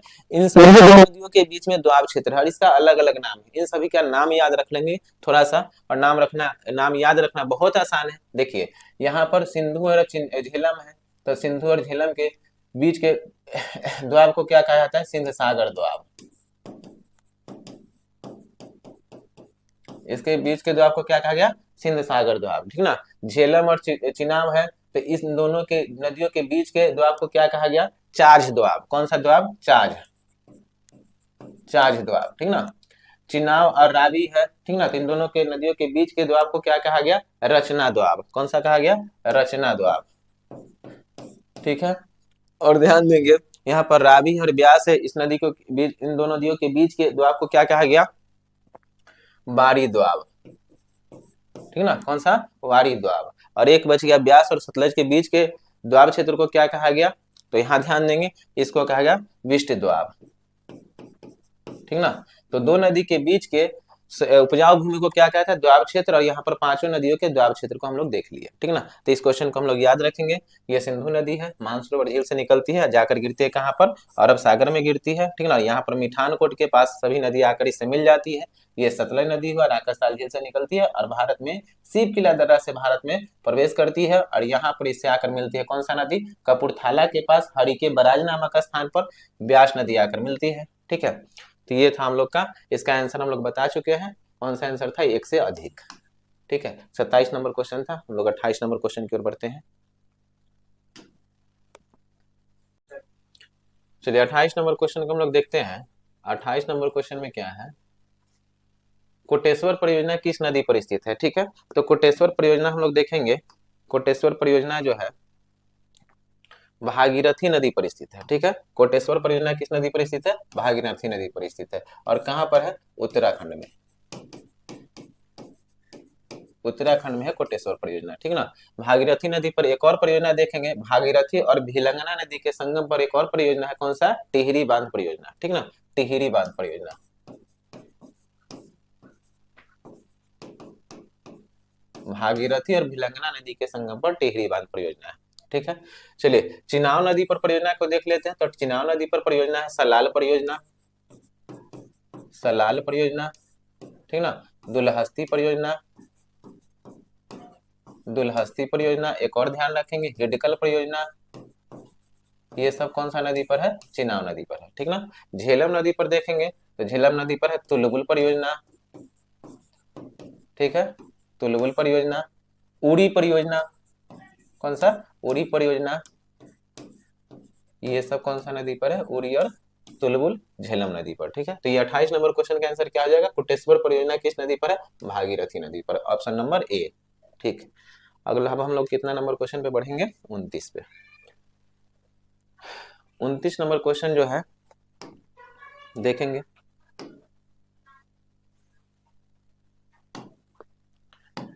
चलिए 29 नंबर क्वेश्चन को हम लोग देखते हैं। 29 नंबर क्वेश्चन क्या है कि शुंग वंश के बारे में जानकारी मिलती है, ठीक ना। तो शुंग वंश के बारे में जानकारी हम लोग को मिलती है मालवीय अग्निमित्रम से, ठीक ना। तो मालवीय अग्निमित्रम, विक्रमोर्वशीयम, कुमार संभवम, ये सब पुस्तक जो लिखा हुआ किसके द्वारा, कालिदास के द्वारा, ठीक ना,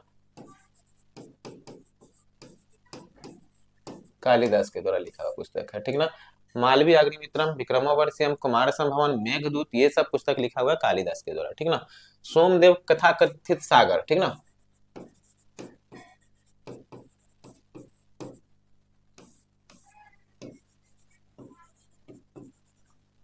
कथा कथित सागर का, ठीक ना। शूद्रक, शूद्रक किसके द्वारा लिखा हुआ है, तो मृक्ष कटिकम। शूद्रक ने कौन से पुस्तक की रचना की थी, मृक्ष कटिकम, मृक्ष कटिकम, ठीक ना। तो मृक्ष कटिकम किसके द्वारा लिखा हुआ, शूद्रक द्वारा। सोमदेव द्वारा कौन सा पुस्तक लिखा, कथा कथित सागर। मालवीय अग्निमित्रम किसके द्वारा, कालिदास के द्वारा। तो शुंग वंश के बारे में विषय में जानकारी मालवीय अग्निमित्रम से ही मिलती है, ठीक ना। ये था 29 नंबर। आगे हम लोग बढ़ते हैं 30 नंबर में। 30 नंबर सुपर 30 का 30 नंबर क्वेश्चन, 30वां क्वेश्चन, ये भी बहुत ही इंपॉर्टेंट क्वेश्चन है, इसको हम लोग देखेंगे।